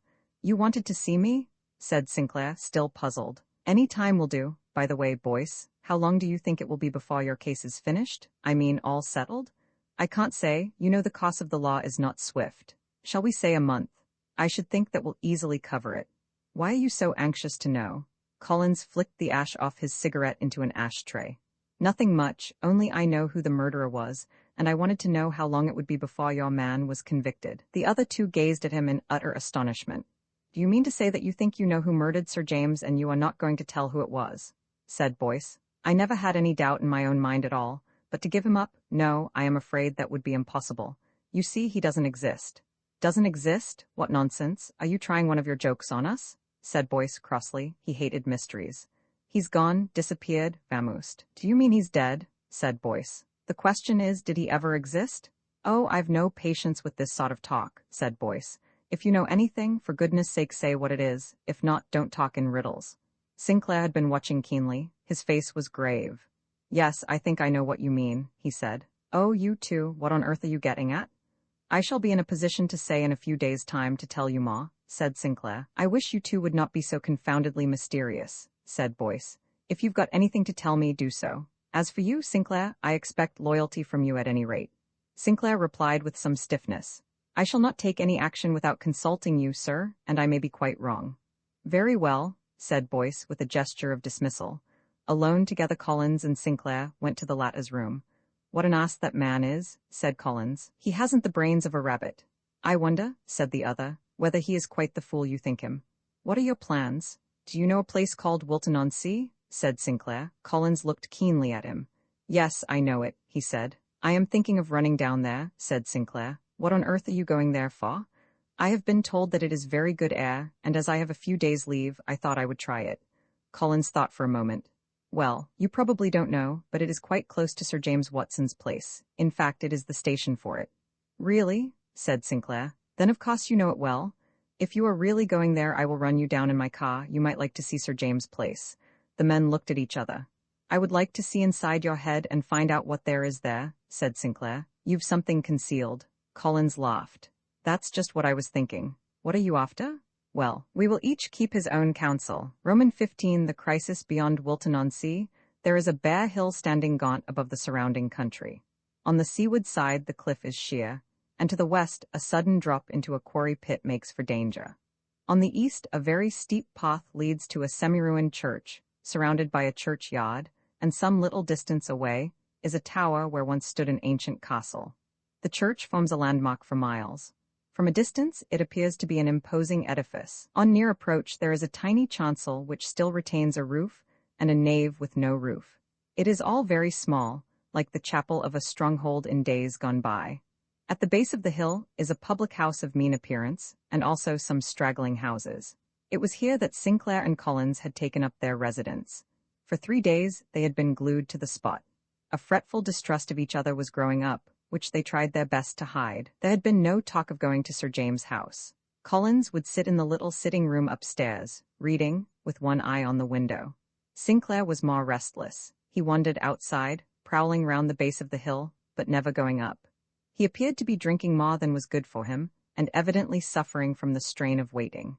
Each was sure that the other was keeping something to himself, but whatever it was it had drawn them to this spot. Evening was coming on after a grey autumn afternoon, and a thin drizzle was falling. It was a time when a wise man hugs his fire, and is glad to draw the curtains and light a cheery lamp. There was no light in the small upper room where Collins sat like a sphinx. Sinclair was glowering in the armchair, his face slightly grey, and a worried look in his eyes. The hillside was getting dark, and the church on the top stood out black against the western sky. A straggling group of people were coming down the steep path. There had been a service in the tiny chancel, and curiosity had drawn visitors to attend. Perhaps a dozen or so were descending the steep pathway. Collins gave a slight movement and drew in his breath quickly. At last, he said, almost involuntarily. He sprang to his feet and took his mackintosh from a chair. Sinclair got up too. Well, he said. Collins laughed. Come on then, I see you want to be in at the death. Without a word Sinclair put on his coat and followed. At the point where the steep path wound upwards there was a lich gate. Here in the shadow they waited while the rain dripped off the tiled roof. The people had passed, and a solitary figure was approaching in the gathering gloom. He was scarcely a yard off when Sinclair made an exclamation and sprang forward. He laid his hand on the other's shoulder and looked straight in his face. Ah, he said. Lewis, at last. I arrest you for the murder of Sir James Watson, and I warn you. But of course you know all about that. The other made no movement of protest or resentment. Collins came forward smiling blandly. Steady, Sinclair, don't let your professional zeal run away with you. You haven't a warrant to start with, and you are mistaking your man. What do you mean? Said Sinclair, turning to him. You are mistaking your man, that is all. Let me introduce you. This is Sir Ronald Watson, Baronet Superintendent Sinclair. A look of blank astonishment was on Sinclair's face, and he looked from one to the other in bewilderment. What on earth do you mean? He said. The other man turned to Collins. Hast thou found me, O mine enemy? He said with a smile which belied his words. Come on, said Collins. Let's get indoors, it's beastly out here. So be it, said the other. They crossed the road where the mud was splashing and entered the house. Once in the room, the stranger turned to Sinclair. Yes, I am Ronald Watson, though how Mr. Collins has run me to earth is a mystery. And what you are doing in the matter, unless you knew my identity, is more than I can say. I don't understand it at all, said Sinclair, who was inclined to be sulky at the turn of affairs. It seems to me there will have to be a lot of explanation. You shall have it. The time has gone by for this concealment. It was a mistake. Only let me tell you I had nothing to do with the murder of my poor father.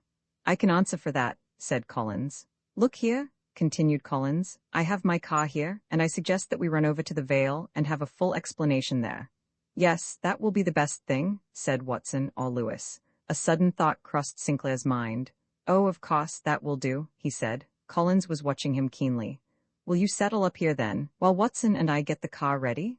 Sinclair was about to demur, but after all this was Collins' capture, and he could not very well insist on keeping the man with him, and as Collins had said he had no warrant. Without waiting for an answer, the other two went out. In a few minutes the humming of the car was heard, and Sinclair, having paid their bill, went to the front door. The small luggage they had brought was always ready packed, for each had felt they might have to move in a hurry. At the door, Collins and Watson were already in the car, and Sinclair got in behind with none too good a grace. They set off into the night at a rapid pace. Old John came to the door in answer to their ring, and Collins got down, leaving the others in the car. In a matter-of-fact voice he asked whether he could see Miss Watson. He would not come in, he had some friends in the car. John said he would ask her to come. Whatever astonishment he felt he did not show. Warned by some premonition she could not master, Mabel came at once. She had just been going up to dress. "How do you do, Mr. Collins?" she said. "John tells me you won't come in." "I wanted to speak to you first," he said. "Don't be alarmed, I have your brother here with me. I brought him over from Wilton." She turned white and caught hold of the post of the door. "My brother?" she stammered. "Yes, he feels, and I agree with him, that the time has come for a full explanation." She lifted her head proudly. "There is nothing shameful or underhand." "I know that," said Collins quietly, "but I have Superintendent Sinclair here, an old friend of mine from Scotland Yard, and he would like to hear the whole thing." "Scotland Yard?" she said. "He has not arrested him?" "Oh no, there's nothing of that sort." A figure came from the car.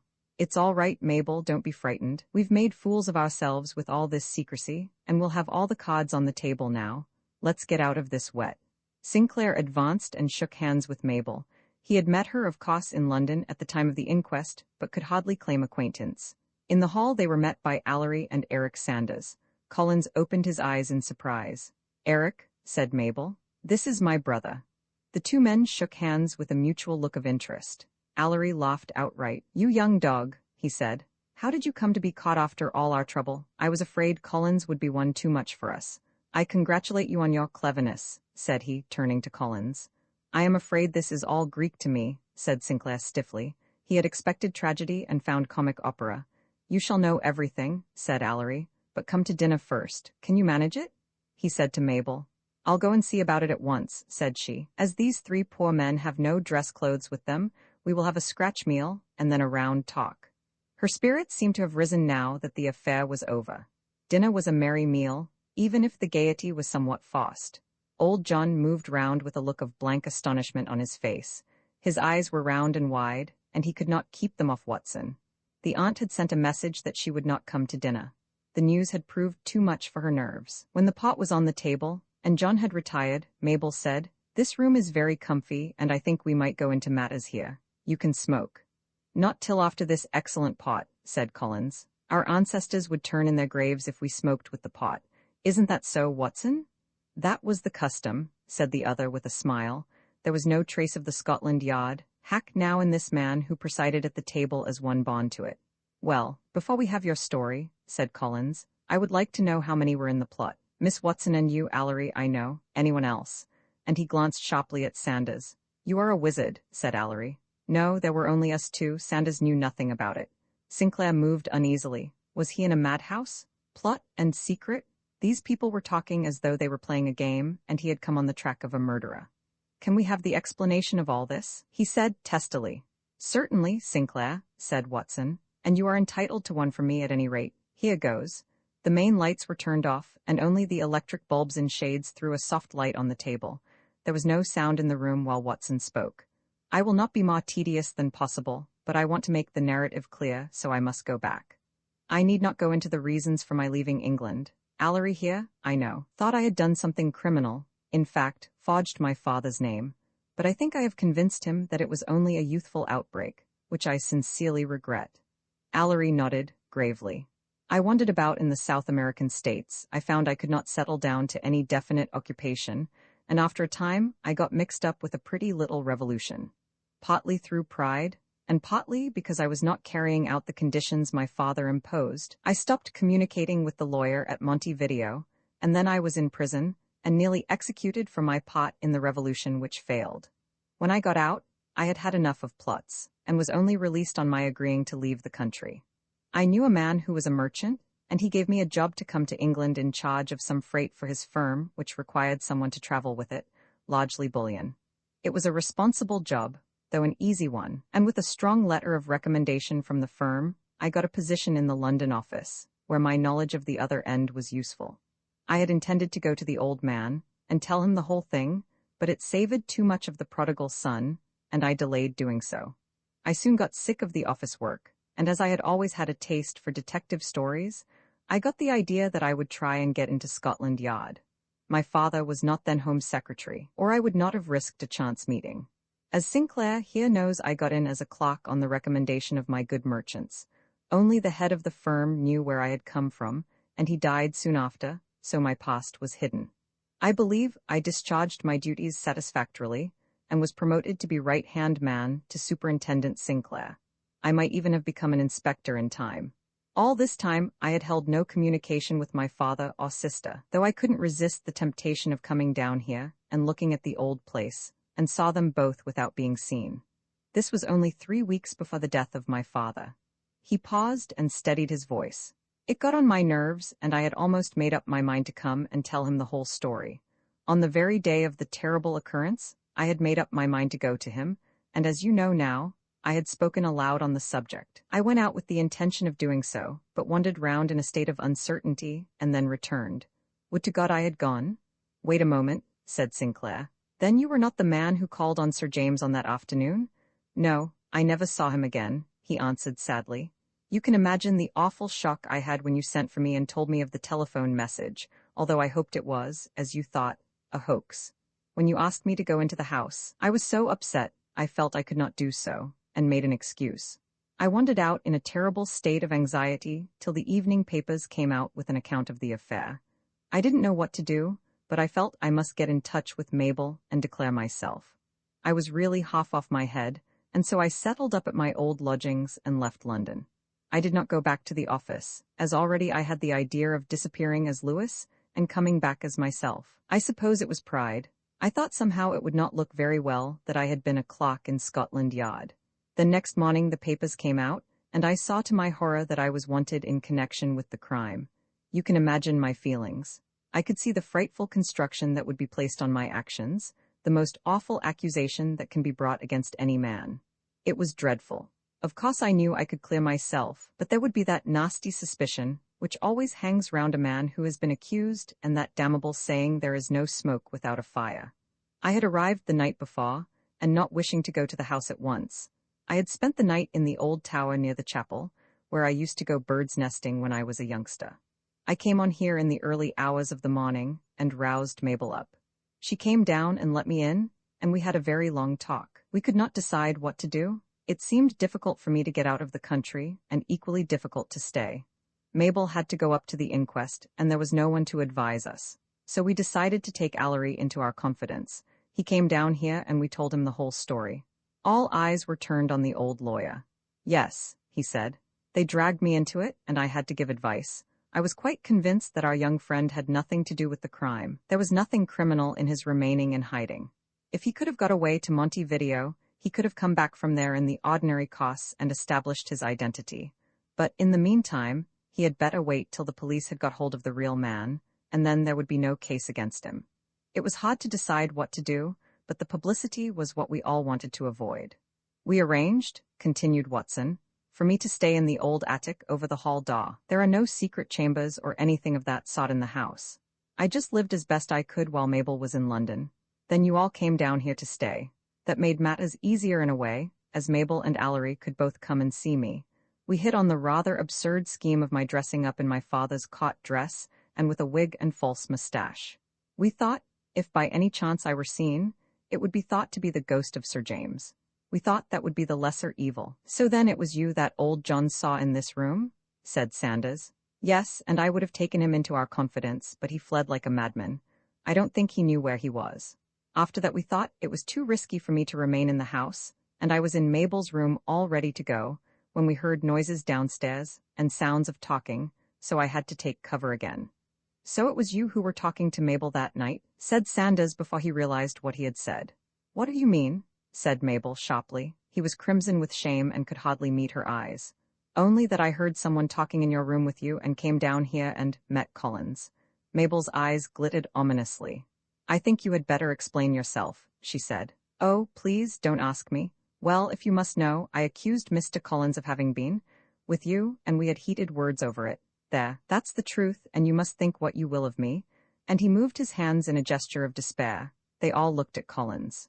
I would rather not say anything about the matter, but since we are all giving explanations, I found Sanders in here with a loaded revolver waiting to shoot me. I was able to prove to him that it was not I that he had heard, and that his suspicions were groundless and unworthy. That is all. How horrible, said Mabel, clenching her teeth. Oh, I know, said Sanders. I was a brute and Collins here acted like a gentleman. I had better go. Please stay where you are for the present, said Mabel. Since you have acted like this, I will also say something. Mr. Collins knew that you had called on Sir James on the very afternoon of the crime, and he said nothing about it because he was certain that you were not the criminal or connected with the crime. He could have ruined you if he had liked to tell what he knew, and you repay him with vile suspicions. Now you will wait to hear the end. There was an awkward silence for a few minutes. Sinclair looked unasked questions at Collins. I am sorry Miss Watson has mentioned this, but since it is out, I rely on you gentlemen to keep it to yourselves. I picked up a card on the floor of the library which Sanders had dropped. Mrs. Simmons knew all about this visit. Oh, so that's it, is it? Said Sinclair. I begin to see. That's what she was keeping back in her evidence. That's what you had up your sleeve. I thought it would not be fair to tell you this at the time, as you would be bound to use it officially. If it had led to anything, of course I would have told you, when I was satisfied in my own mind that Sanders had nothing to do with the crime. Sanders squirmed with shame. I decided to tell no one. That's why you told Miss Watson, I suppose, Sanders blurted out. You wrong Mr. Collins. He only told me when we had got at cross purposes. When he told me there might be suspicion on someone dear to me, I thought he meant Ronald. He treated you most generously all through, she said, coldly. We are rather wandering from the main story, said Allery, to pour oil on the water. Let's hear the rest, Watson. There is little more to tell. We decided that I must get out of the house, and I thought of the old tower. Allery here had arranged for a motor boat to take me to Bristol, and I was going on board a tramp bound for Rio. I was going to answer the advertisement from there and return. Tomorrow I should have been off, but our friend here, he pointed to Collins, seems to have been one too much for us, and came in the nick of time. Collins gave a laugh. I see you all want to know my part in the matter. I am afraid there is no mystery about it, and no great skill. I will confess that, when I found the visiting card on the floor, I thought it was a possible clue, and worth following up. But when I became acquainted with Sanders, I realized that it was a mere coincidence. He bowed slightly to Sanders with a politeness which was almost a mockery, and Sanders looked hatred at him.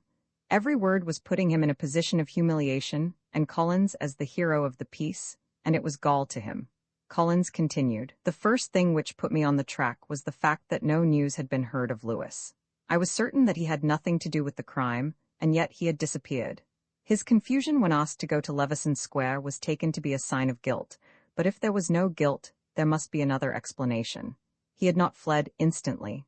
He had gone back to his lodgings and paid his bill, and then gone. There was, therefore, I argued, another reason for going. It must be connected in some way with Sir James, especially when he had said that he was going there on that afternoon. There was a hue and cry out for him, and he had not come forward to clear himself. Then he must have a reason beyond the mere shrinking from publicity. Then it is difficult for a man without friends, as he appeared to be, to disappear entirely, as he seemed to have done. If it was anything to do with Sir James, there might conceivably be a clue at this house. On the first night I was here as the sun was setting, a ray shone on that portrait of Sir James, and I saw Lewis looking at me. What do you mean? Said Mabel, startled. I mean the likeness was unmistakable. The light was peculiar, and the eyes, nose, and forehead were all that showed up, and there was the striking family likeness. I saw the expression on your face, said Allery, and it made me uneasy. And I saw the look that passed between you and Miss Mabel, said Collins with a laugh, and it confirmed my suspicions. Then the ghost, of course, was as clear as daylight to me. The dress was a good idea, if I may say so. I found the marks of real feet on the hearthrug. When I went from here, I did not go back to London, but kept watch. I thought I had got you, he said, turning to Watson, when the car left here secretly at night, but you were too cunning. There was only Allery and Miss Mabel. I suppose that was your doing, Allery. Allery burst out laughing. We did you there. We had no idea that anyone was watching, of course, but we had to take precautions. So Mabel fetched the car from the garage, and Watson was waiting there. He was on the floor of the car, covered with a rug, and I came out of the front door and joined them. It was in case any servants were about. We didn't want another ghost episode, but how did you pick up the clue?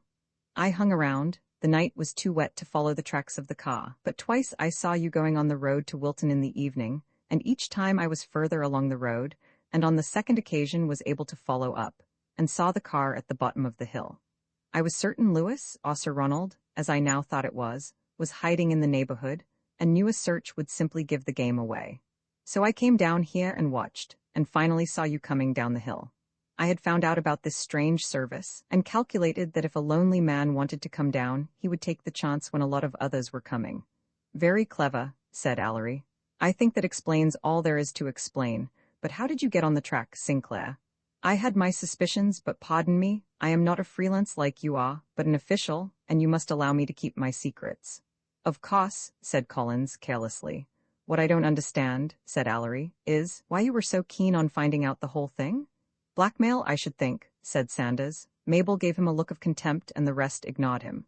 I really couldn't tell you. I suppose a problem always fascinated me, and then I thought I might be of some use, perhaps, and he glanced at Mabel. You have certainly cleared up the mystery, said Allery. Yes, said Sinclair, but we are no nearer to the question of the murder. I thought they had got the man, said Mabel in surprise. They think they have, said Sinclair. I suppose it will remain one of those unsolved mysteries.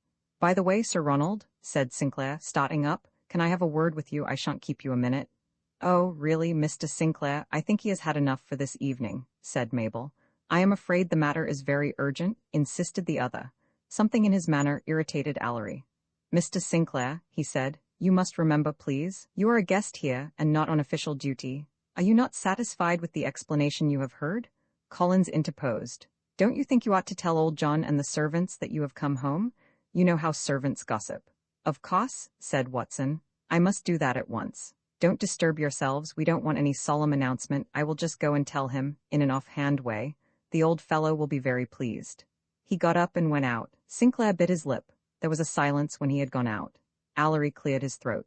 Mr. Sinclair, he said, this brings about an awkward situation. We are rather in your hands. Your department is searching for Lewis. You have, if I may say so, unofficially found him. The question is, if you are satisfied that he has nothing to do with the crime, will you consent for us to carry out our plan and let him go, as we had arranged? That places me in a curious position. I can't give an answer offhand. I must think it over. Take your time, said Collins pleasantly. Have a whiskey and soda? He rose from the table and went to the sideboard. Bother, there's none here. Miss Mabel, may I act as butler and fetch some? We don't want to send for old John just now. Certainly, she said with a smile. He went out. Sanders spoke for the first time since his gross insinuation. I will go. After what has happened, you will not want me to remain. That is a matter for you to decide, said Mabel stiffly. Oh, that's all nonsense, said Allery. You two are not going to let this business upset you. It only needs an apology, and I am sure Sanders will give that. He was upset and perhaps a little jealous, he added. Sanders colored. Your remark is in doubtful taste, he said. I don't think any apology would serve in a case like this. He rose. Sinclair put up his hand. Stop, he said firmly. I may want you. Sanders turned from red to white. What do you mean? He said. I have no warrant and cannot make any arrest, but it would be advisable if you did not leave this house. This is about the last straw, said Sanders, and sank into his chair. Roman 16, the criminal found he's a long time getting that whiskey, said Allery. I expect he's having a talk with John and my brother, said Mabel. Sinclair sprang forward in his chair. Good God, he shouted, and without waiting for leave, he rang the bell, keeping his hand on the button in his excitement. A maid answered the door. Where is Mr. Collins? Said he at once. The maid looked her surprise. She was not used to being spoken to like that. Mr. Collins and Sir Ronald have gone out for a run in his car, sir, she replied stiffly. Sir Ronald left a message that they might not be back for some time. Why didn't you come and tell us, Mary? Said Mabel quietly. She also resented Sinclair's interference. He said it would do later on as you were busy, miss, and she looked surprised. Allery was quick to notice it and said, All right, Mary, thank you, that's quite all right. The maid went out. Sinclair's face was ashy. He buried his face in his hands. What's the matter, man? Said Allery sternly. Matter, he's gone to his death, said Sinclair. For a moment there was a silence tense and vital. It seemed as though the horror of these weeks had come into the room in a living form. Powers of evil gathered round. The shadows deepened at the word. There was utter and crushing conviction in the tones. Mabel was the first to grasp the meaning, and a flush mounted to her face. Do you suggest that my brother, after all you have heard, is a murderer? She said in a passionate voice.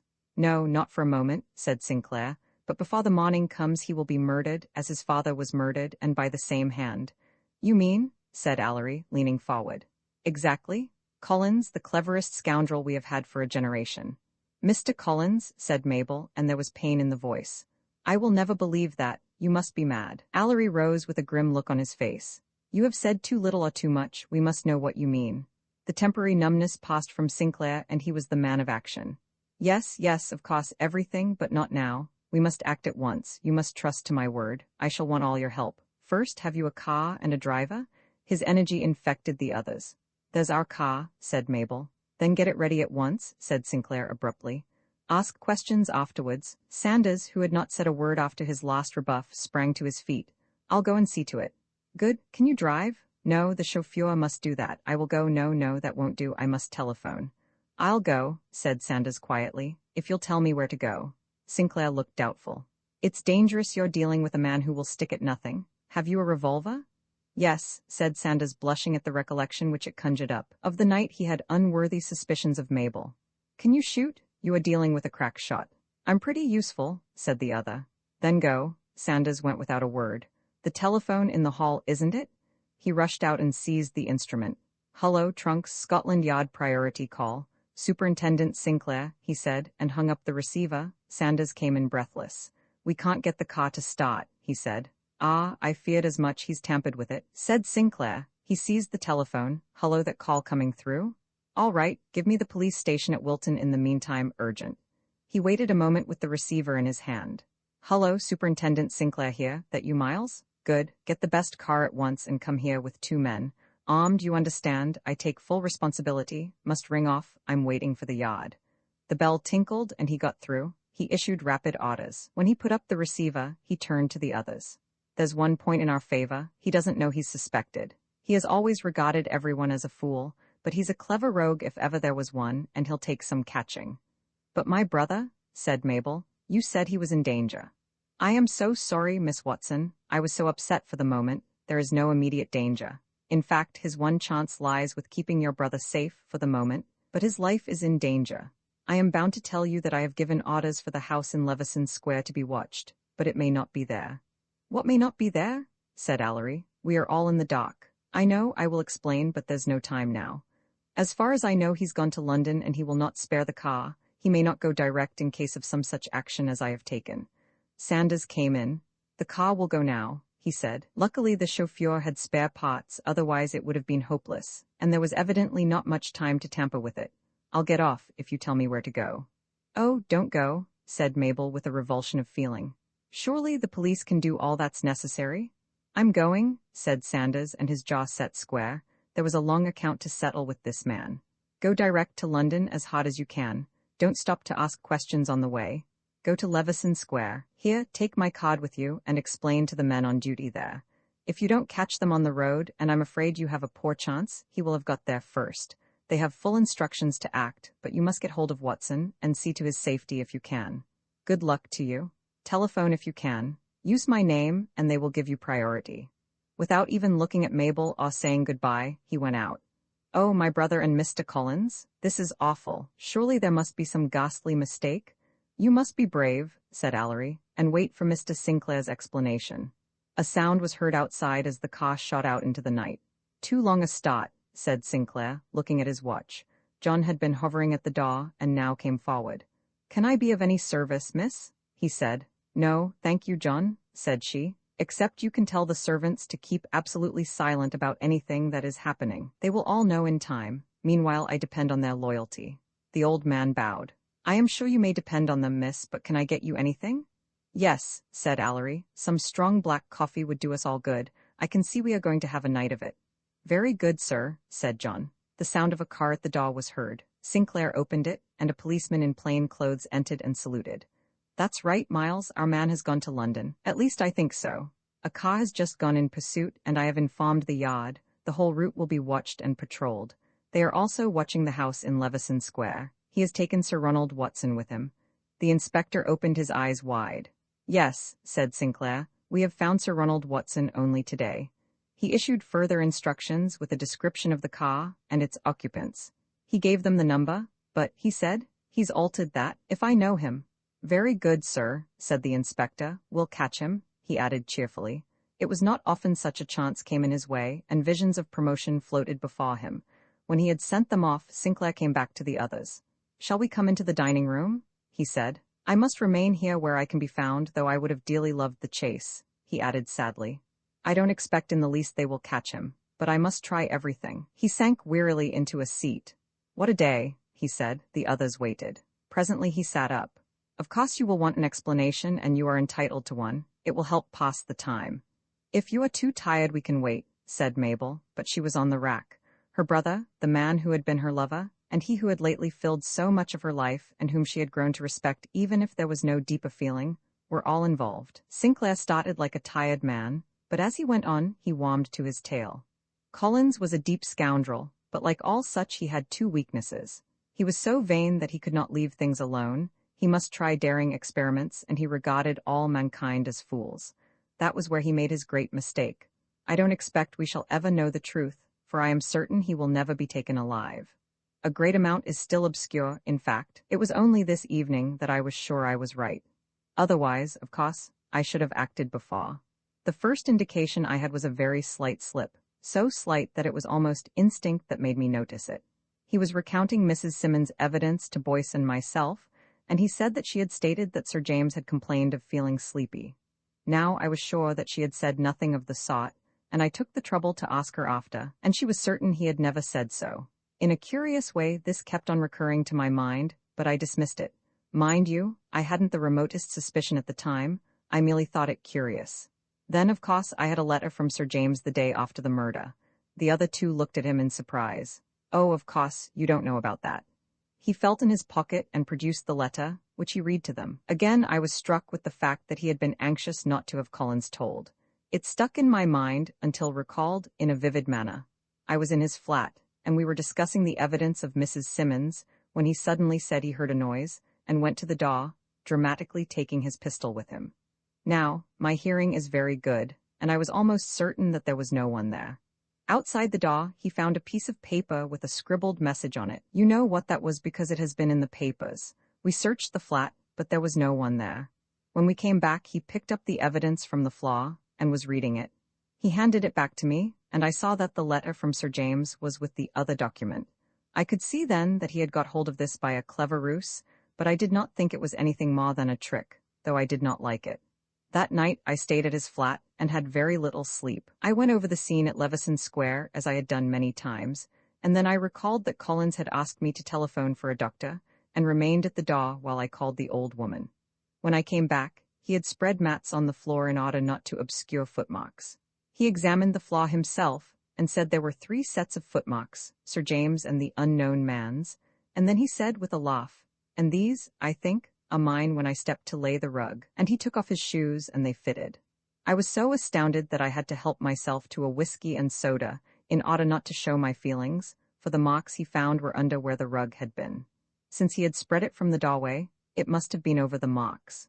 It may seem surprising, but in the events which followed, this had entirely gone out of my mind, but now came back with added force. It is always said in my profession that we must never eliminate any possibility, however seemingly improbable. More or less for idle speculation, I began to think as I could not sleep. Facts came crowding in. Mrs. Simmons had suppressed the fact that Sanders had come in the afternoon, that I did not know at the time, but I was sure that she would not hide a murderer. If that were so, then, as we found there was no possible means of leaving the room, and she had seen him go to his study and lock the door, the murder could not have taken place then. What remained? It must have taken place after the door was opened by us. But the only person who was for a moment alone with Sir James was Collins, but the thing was absurd. We should have heard the shot. I dismissed the whole thing from my mind, but it would keep coming back. Collins had turned up at my office at the very moment, with a plausible story of having been called up on the phone. He would, of course, have been able to get official paper, and knew my signature perfectly well. Motive? Well, I have been too long in the service to look for motive till I have a case. The next day we went to Leveson Square, and the Home Office doctor mentioned that the bullet had only penetrated a little way into the skull. "Forgive me for going into all this," he said to Mabel. "Go on," she said, bravely. "I must know the truth." I was on the alert, then, and I noticed that Collins started talking about his grievance against Boyce for letting the press have details. As a rule, he would have picked up a point like that at once. The doctor had suggested a half charge as the explanation, but another came to my mind. An air pistol would make comparatively little noise, especially if one shouted out something at the same time. The whole appearance of Sir James was as though he was in a deep sleep. Here, again, my experience came in. I had known a similar case in India. The man who did the murder would have to be certain that he was asleep, or the plot would fail. There was only one way. Drugging? You might say, why not poison? But here was no need, and always the risk of poison being found. A sleeping draught was all that was necessary, and then I remembered that Collins had slipped out the remark about Sir James feeling sleepy. There were 2 glasses which had contained whiskey, into which a sleeping draught could easily have been put. Things were beginning to take shape. I must confess I had suspicions of Lewis at first, but I soon dismissed that, and kept it up on purpose. He paused and helped himself to coffee. You must understand, he continued, that I had not a shred of evidence. If I had told my suspicions, I should have been laughed at, and probably lost my job. Then there came the complication of Boyce and Jackson. I saw he was dead set on getting this man proved guilty, as he was sure we should never get the real man. Do you mean to say he was going to get an innocent man convicted? Said Mabel, in horror. Not convicted. He would merely be put back in an asylum, and I can assure you it happens far oftener than the public know, that an innocent man has to suffer. The police argue that they have got hold of a man with a terrible past, and that even if he is not the actual culprit, he deserves to be put away. You will find, in these cases where murder is the crime, he is always sent to penal servitude for life. How dreadful, said Mabel. I thought our justice was so good in England. I am afraid what Mr. Sinclair says is true, said Ellery. I have never been mixed up with criminal cases, but I have heard a good deal. Please go on. I saw, said Sinclair, that the real clue lay in the letter I had received, and it was disquieting that Collins had read it according to my supposition. The key to the situation lay in finding Sir Ronald Watson. I kept in touch with Collins' movements, and soon learnt of his visits here. I thought he was here for another reason, and he glanced awkwardly at Mabel, but the mystery he made of it led me to think he might have a double motive. I did not in the least suspect the truth, but thought he was trying to find the missing man from this end, if you understand me? Ellery nodded. That's all quite clear, he said. He turned up at my office the other day. I could see he had something in the wind. Even with his iron nerve, the delay must have been fretting him, for there was always the possibility that we should get the man, and then the secret, whatever it was, would be out. I tried a bluff. I asked him where Wilton-on-Sea was, and said I wanted to go there. All I knew was that it was close to this place. He would not let me go alone, for he did not know how much I knew, and so we came down and watched for those wretched days which have put years on to my life. I had to pretend to take to drink to throw dust in his eyes. When he found Sir Ronald in such a dramatic fashion, I realized that things had come to a crisis. There was danger, real and personal, in the air. With supreme bluff he introduced me, and I must confess he took me completely by surprise. When I saw Lewis coming, for a moment all my ideas crumpled like a pack of cards, and I thought I had made a colossal fool of myself. But when I realized who it was, I saw the whole game. He would not let him out of his sight, nor allow me a word with him. He saw his one chance was to get the document out of him before I had a chance. But he was one too good for me at the end. When he slipped out, I never thought he would make a bolt for it like that. He finished his story and looked at the others. Ellery was scrutinizing the end of his cigar. Mabel was deeply distressed. You've been working pretty hard lately, I suppose, said the farmer. Sinclair started. I am always pretty hard at work, he said. You've been letting this thing prey on your mind, I expect, a good deal? Sinclair stiffened. Do you mean that I have been imagining things? He said. It is a most entertaining exhibition of deduction, said Ellery. Of course I have not had time to tell you all, said Sinclair, and it may never come out. It is a wicked lie, said Mabel. I will never believe it. Her eyes were blazing. I am sorry, Miss Watson, stammered Sinclair. I am going to lie down, Mr. Ellery, said she, and walked from the room, ignoring Sinclair. Romans 17, the wrong letter. In the stillness of the night, the sound of a car was heard. Sinclair went to the door and waited. Out of the blackness, the car emerged and came to rest at the door. From the inside issued Sanders. His face was set and grim. Without a word, he walked into the house and into the dining room. Ellery was sitting where he had sat immovable all the evening. Sanders took off his greatcoat and took out his revolver and tossed it on the table. Let me have a drink, he said. I'm done up. Tell us all about it, said Sinclair, pouring out a drink and handing it to him. Where's Mabel? Said Sanders to Ellery. She went to lie down but said she wanted to be called directly there was any news. I sent for her when I heard the car. Mabel came in looking woefully drawn and pale. She was in negligee costume. Well, she said in a dull voice, it's all over. I chased the car, but we had no chance of catching it. By a sheer fluke at the little village of Paxton, we saw men standing about which seemed strange at this hour, and happened to ask whether anything had happened. It appeared that a car had smashed up at the bend, a bad smash. "And Mr. Collins?" said the girl.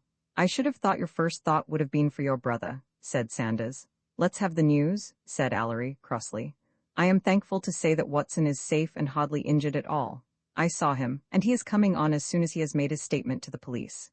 Your inspector came along, and he is bringing Watson back." "And the other?" said Allery, almost in a whisper. "Dead," said Sanders solemnly. The silence was broken by a woman's sobs. Mabel had thrown herself down on the sofa and was weeping bitterly.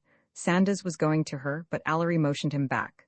"Let her alone," he said. "She has had an awful time of it. You will be better in bed," he said gently to her. "Let me fetch your old nurse." The faithful old servant had been hovering about all the evening. She came in and put her arm about the weeping girl and led her from the room. "Here he is," said Allery, jumping to his feet as the sound of a car was heard. Watson and the inspector came in, the farmer looking very white and shaken. "A bad smash, sir," said the inspector to Sinclair. "They must have been going at a cracking pace. I have a full statement from witnesses." "Thank you, Miles," said Sinclair, handing him a drink. "I will send for you tomorrow and there will be a report to draw up. The matter is more serious than you know. At present a discreet silence is best, you understand." "Very good, sir," said the other, almost giving a wink, and withdrew. There was an awkward silence in the room. "Whatever is the meaning of the whole business?" said Watson. "I am all in the dark." "Did Collins tell you nothing on the way?" said Sinclair. "No, he came and said that it was absolutely necessary for us to get to London at once. He said the honor of my father's name was involved, and that the matter must be kept secret, especially from the police. He hinted that there was some secret connected with my father's past life. He was so insistent that I went blindly with him." "You have had a lucky escape," said Sinclair. "Collins, in my view, was the murderer of your father." "What?" said Watson, starting forward in his seat. "The others here are skeptical, they cannot believe it. It all hangs on a document which your father said he had hidden. He wrote and told me." He took the letter from his pocket and handed it to Watson, who read it with a puzzled air. "But I don't understand. He says he hid it where he once put his will in my presence." "Exactly.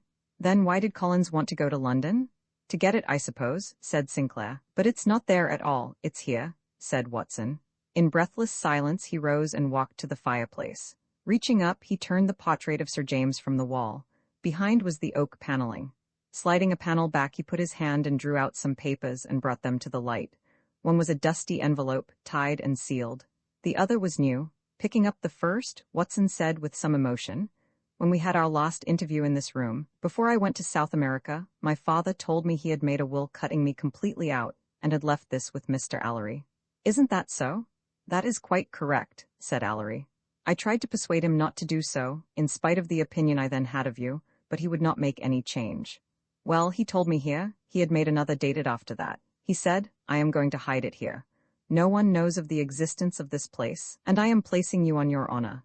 If you come back having redeemed your character, and with a clear conscience, I will bring out this will, if I am alive. If I am dead, you can produce it, if you think you have made good.' He was a strange man and had curious ideas, but he was absolutely just. That accounts for the will he made some little time ago, bringing you back," said Allery. "I see it all now." "But the other document?" said Sinclair impatiently. "Of course we supposed it was in the London house. I thought he would have it with him, and so did Collins, evidently." Watson picked up the envelope and broke the seal. Within was a roll of paper, which he unfolded and laid on the table. The feeling in the room was intense. The light shone full on the writing, and the men leant forward to scan the words. It seemed almost as though the dead man was with them, speaking from the tomb his awful accusation. Watson read in a firm voice. "To my son, my dearest boy, if you ever read this, I will have passed forever from your sight. I have longed for you for years, and have bitterly repented the hasty action which drove you from my side, though at the time I thought I was acting for your ultimate good. I pray to God that you may be still alive, and may return to take your place here. I can write no more as to this, as the time is short. A great menace hangs over me, and I feel that my life may be taken at any time. I will be brief. In my capacity of Home Secretary, it was necessary for me to be acquainted with the most dreadful secrets of crime and criminals. Among the most baffling problems of modern times has been the personality of a master criminal, a blackmailer, forger, and rogue, whose diabolical cunning had eluded the police completely. Even his name and residence were entirely unknown, though he had gone under several aliases for blackmailing purposes. He seemed to know every shady secret in society. "Webb or Atkins," said Sinclair excitedly. "The man we have been trying to find for years." "Go on," said Allery. "Some few days ago, I received a letter from Sylvester Collins, the investigator, who was actually trying to find this criminal. Several of the highest in the land had been asking me to locate this man, as their lives were being made a misery by him. Collins promised to send a report on the matter. When I opened the letter he sent me, the whole world seemed to go round, and for minutes I could not collect my thoughts. Instead of the letter I had expected, there was a typewritten document to the Duke of demanding instant payment of a very large sum, and in the case of refusal, a threat that incriminating documents of the worst character would be sent to the Duchess. It was on perfectly plain paper, with no address, but giving careful instructions as to how the money was to be paid in Paris. Even then, I did not grasp the full meaning of what I read. The note had come by hand, straight from Collins, but within a few moments I received a letter by hand from the Duke, containing the note I was expecting from Collins, which, he said, had evidently been sent to him in error. There could be only one explanation, however improbable it appeared. The two letters had come from the same person. I went at once to the Duke and in strict confidence told him of what had happened. He told me the whole dreadful story. This man Webb, Julian Webb, had been draining him like a cask. Of course, I could have called in the police, but such terrible issues were at stake, and the scandal would have been so profound, that I chose the other course. I knew the risk and counted the cost. I sent for Collins and faced him with the letter and the situation. He tried to bluff, and of course denied the whole thing. I told him quite plainly that if I put the matter into the hands of the police, as it was my duty to do, it would mean disgrace and a long term of penal servitude for him, but that I was willing to save a scandal, to let him leave the country after he had handed over the incriminating documents. I informed him that when he had gone, I should place the whole thing in the hands of Scotland Yard. He asked me for a week to consider the matter and make his arrangements. He is coming to see me tomorrow in town and has agreed to bring the documents with him. I feel that, to such a man, the disgrace and flight will not appeal, and my life is now in grave danger. I have promised, perhaps somewhat rashly, not to reveal anything till I have seen him, so I can take no steps, but I am writing this and hiding it where you only will know, and if you come back, you will know what has happened to your father. If all is well, I shall myself destroy this when this danger is past. I can write no more. If you should ever read this, you will know how to act. Goodbye, my boy, and think kindly of your father, who treated you harshly but has always loved you. Look after Mabel. If I am dead, it is my wish that she marry Eric, who is a good boy. I have been very selfish in this matter. James Watson. Well, here it was at last. Every one of the listeners remained lost in his own thoughts. Ronald buried his face in his hands. Allery broke the silence. Leaning across to Sinclair, he took his hand and said, "I apologize. You were right and we were wrong, but who would have suspected it?" "Please don't apologize, Mr. Allery," said Sinclair. "It was a terrible shock to me, and as I told you, it was only last evening that I could make up my mind. I think everything is clear now. Collins had no intention of going abroad. He got round Sir James to give him that week to mature his plans for as cunning and clever a murder as was ever planned. The visit in the afternoon, with all its precautions, was absolutely necessary, so that he could drug him, though how he managed to get him to take a whiskey and soda I cannot think. Probably he promised to agree with everything, otherwise Sir James would have immediately sent to Scotland Yard. Sir James' promise then held good, and Collins would say he would bring all the necessary documents. After he had gone, some misgiving must have come to Sir James. Perhaps he was feeling drowsy, and suspicion of evil was growing in his mind.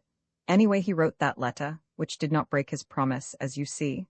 There is a possibility, which is like the man's daring, said Allery. Collins may have gambled on Sir James taking a whiskey after he had gone. There are tasteless sleeping drugs which could have been put in the glass. You remember the room was in partial darkness. I will go and break it to Mabel. She must know the truth. It is better that I should tell her. And he glanced at Sanders. Without another word he went out. What are you going to do about the whole thing?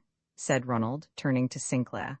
I shall have to lay the matter before Boyce, and of course Jackson must be exonerated, but I hope that nothing will be done. It would rake up the whole scandal which Sir James gave his life to hide, and the man is beyond the reach of the law. I see no point in a sensational disclosure. I am glad, said Watson. I would rather have it so. Mabel came into the room with Allery. She held her head proudly and was dry-eyed though very white. She walked straight to Sanders. "Eric," she said, "I have had a terrible lesson, and I do not suppose I shall ever forget it. I have misjudged you, and you were right in your opinion. If you wish our engagement to be announced, I am willing. And please forgive me for my temporary madness. I give you my word it was nothing more. I can never forgive myself." Allery exchanged glances with the others, who quietly rose and slipped from the room. Roman II speculations. Collins, Sinclair and Boyce had just discussed an excellent glass of port after a frugal but well-cooked meal at Collins' flat. The room was tastefully but not luxuriously furnished, and was stamped with the individuality of the occupier.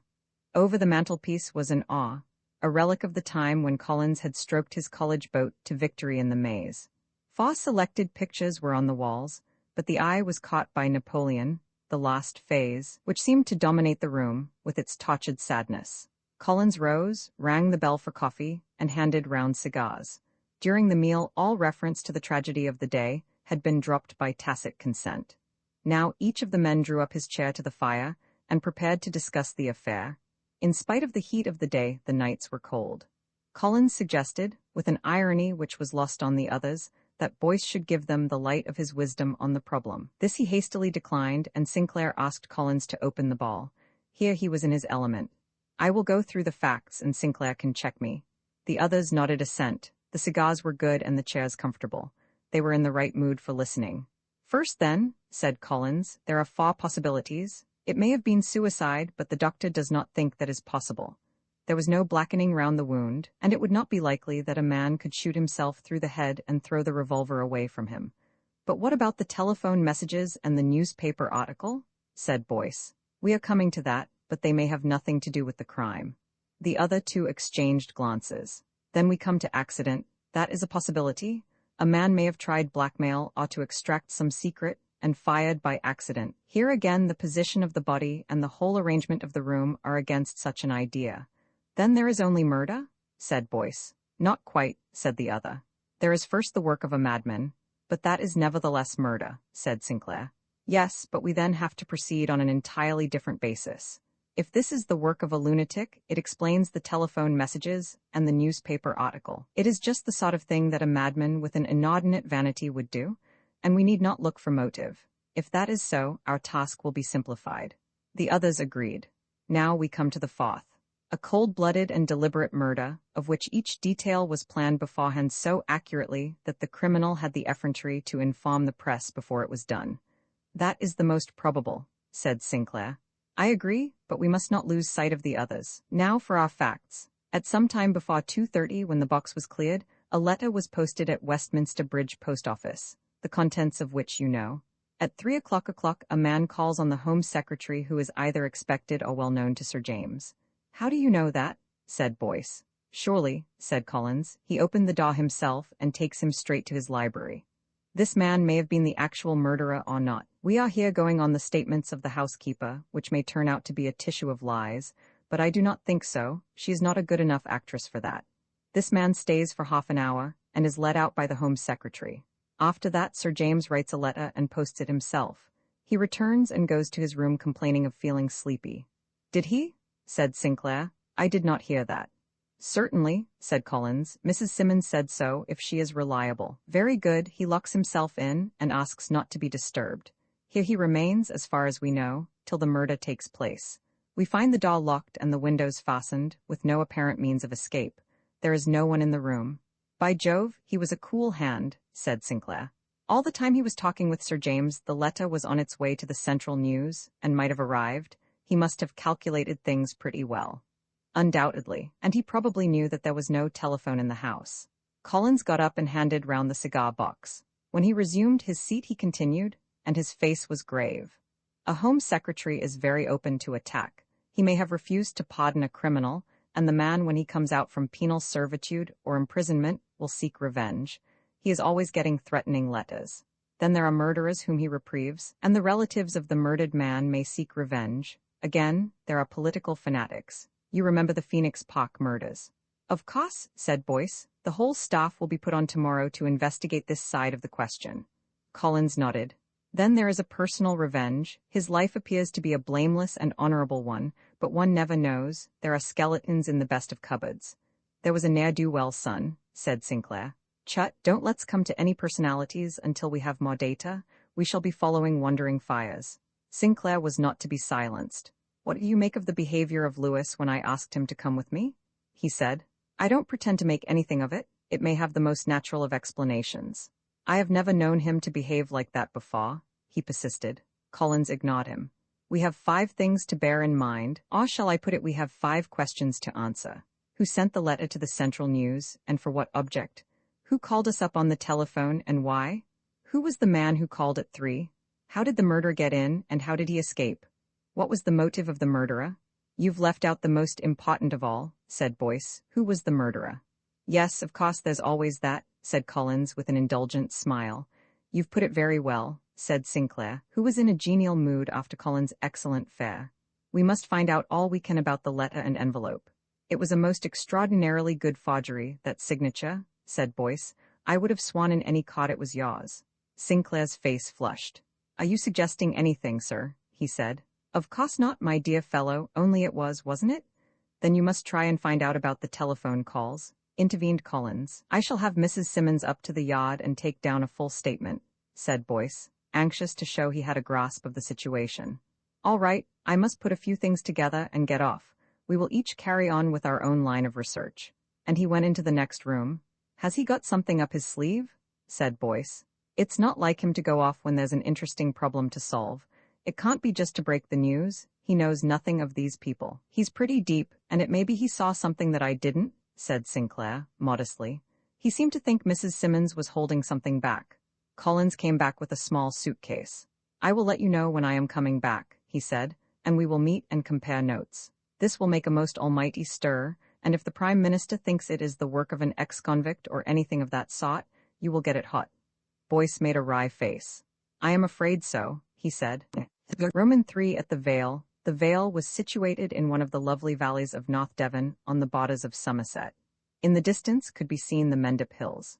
Here the summer stayed on when autumn had taken hold of less favoured spots. It was a fine old house, half-timbered, nestling in the valley, almost hidden in trees and covered with ivy.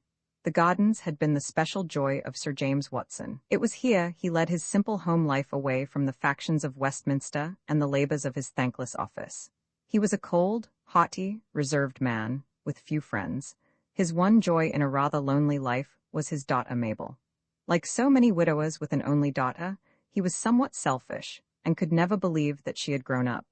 He had watched with anxiety the attentions which had been paid to her by the many who had appeared as possible suitors. She, unconscious of it all, had led a secluded life among her flowers. She hated the time she had to spend in the gloomy house in town, and had no liking for London or its gaieties. Her mother had died when she was a baby, and no cloud of sorrow except one had crossed her path. That one had been when her brother, quite a boy, had been sent down from Oxford, and her father had sternly pointed to the door, and told him never to come back till he had redeemed his character. He had provided ample funds for the young man to make a fresh start, and had recommended him to the care of an old friend in Montevideo. He had refused to tell his daughter where the brother had gone, lest they should write to each other. Mabel had been only a child at the time, but she never forgot her brother. As she sat in the garden after breakfast, no shadow crossed her mind. The letters and papers had not arrived, as they were out of the beaten track. John, the butler, approached her from the house with a salver, on which he bore a visiting card. "A gentleman wishes to see you, Miss Mabel," he said, and handed the card. She took it and read, "Mr. Sylvester Collins, 14, 7 Street, London, W." "What does he want?" said she. "I do not know, miss, but he asked if you could see him on an important matter. He has come down by the night train from London." "Oh, I'll come and see him," and she got up and went in. Collins had slept on the way down, and had breakfasted on the train. He felt quite fresh after a motor ride from Wilton-on-Sea, but he had a strong distaste for his task. He walked up and down the fine old drawing-room, through the open windows of which came the scent of roses. The girl entered, and he was struck with her simple beauty, without any of the adornments of the modern girl, and in her dainty morning frock of cretonne. He knew that in a few moments her present happiness would be turned to bitter sorrow. She advanced towards him at once, and took his hand in a friendly way. "You are a friend of my father's, I suppose," she said. "Miss Watson," he said gravely, "it is no good beating about the bush. I have some bad news for you. You must try and be brave." "My father?" she said, with quick instinct. He nodded. Don't tell me anything has happened to him. He only left me the day before yesterday. Is he ill? In her excitement she had not let go of his hand, and her fingers retained their hold. You must try and bear up, a terrible thing has happened. The worst that can happen. You mean, she said, her face turning pale, that he is dead. Yes, he said. The shock of such an announcement does not, as a rule, have the instant effect that is supposed to take place. The mind cannot at once grasp the facts. It is like a shell wound. For a moment the wounded man gazes in surprise at a stump where his arm was a moment before. It takes some seconds before realization or pain is felt. So it was with Mabel. It was as though someone were telling her a tale of some remote happening which did not concern her. How was it? She whispered. He had expected tears, possibly a fainting fit. This calm surprised him for the moment. Shall I tell you? He said. Please? He was found shot in his library yesterday. Do you mean murdered? She said, dismissing the thought of suicide unconsciously. I am afraid so, he replied. The sweat stood on his forehead. What a fool he had been to undertake this task.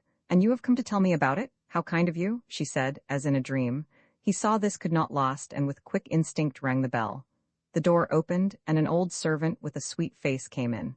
She had been Mabel's nurse, and had remained with her as a sort of companion and friend. At the sight of her something seemed to snap in the girl's head, and she ran to her. Oh, Nana, she cried. My father has been murdered. The woman looked indignantly at Collins as though he had struck her darling, and took her in her arms, where the tears came at last. Collins withdrew to the farther side of the room and looked at the garden. When he turned, the room was empty. Irresolute, he strolled into the old garden. What a catastrophe had he brought by his news? Better, perhaps, if he had wired. Still, he must go through with it. He could not study the feelings of the poor girl when larger issues were at stake. Presently he saw the butler coming towards him. The old man was bent, and he had been crying. My mistress is too upset to see you, sir, he said, but I was to ask you to make yourself at home, and would you like some refreshment? Thank you, he replied. I have had breakfast. I do not need anything. You have heard the sad news. Yes, sir, the papers have come and the post, they all know now, and he broke down. Come, come, man, said Collins almost roughly. It's all right for women to cry. I had known him for 25 years, sir, said the old man simply, and I wish it had been me instead of him. Do you think they will catch the murderer? Surely, said Collins, but perhaps I had better go. Oh, no, sir. Miss Mabel wants to see you when she is a bit better. She particularly asked me to say so. Well then, if so, perhaps you could give me a minute. I would like to ask a question or two. The old butler bowed and waited. You were here when Sir James' son went away? Master Ronald? Oh, sir, I am sure he has nothing to do with this terrible murder. Whoever said he was, but he is now heir to his father's baronetcy, even if he has been cut out of his father's will, and we must try and find him. You'll excuse me, sir, said the old man, but are you a friend of the family? I hope so, said Collins cheerily, and not to commit himself. What exactly did young Ronald do? Anything very dreadful? He asked. The butler drew himself up with dignity. I think, sir, you had better ask someone else, he said. That's very stupid of you, said Collins, with a smile which took the sting from his words. You only make me believe it was something very dreadful, and I don't expect it was at all. The butler was not sharp, he fell at once. Oh no, sir, not at all. It was only when he was at Oxford. He went off to the Derby without leave and lost a lot of money there. It was what he had for the term, and when he was sent down he had to tell Sir James. He had been rather wild before, and that's what happened, he concluded lamely. Muttered Collins. I see, and nothing has been heard from him for some time? No, sir, he seems to have quite disappeared. I don't think he is dead, or we should have heard. Still, if you were to advertise for him, he might come back. He ought to be here to look after Miss Mabel till she is married. Collins looked up sharply. Is she engaged, then? He said. Well, not exactly, but how my tongue does go, I must get back to the house. He moved to go. One moment, said Collins quietly. You can trust me. Who is the fortunate gentleman who is, well, nearly, eh? The butler looked at him doubtfully. Had he offered a bribe he would have refused information, but Collins was too old a hand for that. Well, seeing as poor Sir James is gone, I don't think it matters. It is Mr. Eric. Mr. Eric what? I thought you would know, being a friend of the family. Mr. Eric Sanders, Sir James' private secretary, and he looked at Collins with suspicion. He saw the look. Oh, that's it, said he. Of course I ought to have guessed, and how does his suit prosper? I beg your pardon, sir, said the other. I mean, are they engaged or just likely to become so? Sir James wouldn't hear of it, and last time Mr. Eric was here they had words over it, for I heard them, but I must really be going. All right, John, I will wait here till Miss Mabel wants to see me. You might bring me any papers you have. The butler bowed and made his way to the house. So that's it, is it? He said to himself. There are at least 2 candidates for honors. We are getting on. The papers told him nothing. Sinclair had been to work, and apart from a bald statement of the facts and obituary notices, there was nothing striking. Of course, there were leading articles on the perils of foreign anarchists and on the saintly character of the deceased, but this was old stock in trade, kept ready for any assassination of a notable person which might occur, and adapted to circumstances. As long as this country continues to harbor, etc., said one daily. He tossed them aside, one by one. Sir James, of course, had a good selection of papers sent to his house, and they arrived whether he was there or not. He sat long in deep thought, smoking continuously. Presently he put his hand into his pocket and drew out his pocketbook. He looked round with his habitual caution, and then took out a visiting card. On one side was the name of Mr. Eric Sanders and the address of a well-known London club, and on the other was written in pencil, "For God's sake, see me, I will not detain you." Sinclair, my friend, you would have liked to get this, pushed under the door. Mrs. Simmons, you were not telling the whole truth. I think this requires further investigation. He rose from his seat and strolled through the old garden with its gorgeous, herbaceous beds of late summer, where delphiniums and hollyhocks and the bright blue of borage made a dream of color. It was all very fair and quiet after the dust and sweat of London. He returned to the house filled with a vague disquiet. Entering the hall, he was met by a maid. "Miss Mabel would like to see you in her own room," she said, and on his nodding assent she conducted him to a sweet sitting room, fragrant with flowers and furnished with the taste of a girl who had the means to gratify her every wish. She was seated on a sofa, white-faced, and dressed all in black. She had conquered her emotion. Her old nurse stood by her like a sentry on duty. "Mr. Collins," she said, "I am puzzled to know why you undertook this long journey to break this sad news to me. Were you a friend of my father's?" "I am very grateful," she continued hastily, as though fearing she was too frigid in her manner. "Really, to tell the truth, I don't know myself why I came," he answered.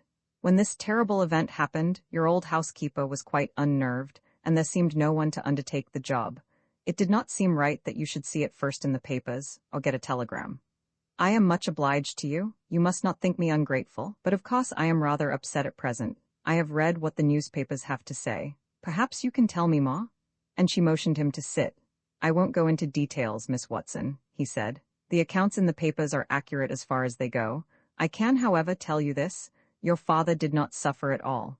His look was most peaceful, and it appears that he was shot while asleep." A look of pain crossed her face, but she mastered her emotion. "I am thankful for even that," she said. "Have the police any idea at all who can have done this cruel thing? I do not believe my father had any enemies. He was such a good and upright man that no one could have a grudge against him." "At present all is dark," he replied. "But of course you must remember that as Home Secretary your father was brought in contact with the worst criminals in the country, and one of them may have been trying to avenge a fancied wrong. Then, again, it may have been the work of a lunatic. That is more than probable." "In a way I hope it was," she said. "One could feel that it was the sort of accident that might happen to anyone. It is so dreadful to think that someone has deliberately murdered him."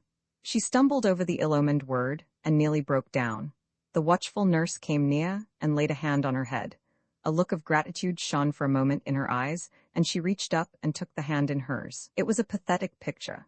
"You will forgive me asking," she continued, "but I do not quite see what you were doing there, Mr. Collins. You are not in the police force." "I am a barrister by profession," he replied, "and had gone there with Superintendent Sinclair, who is an old friend of mine.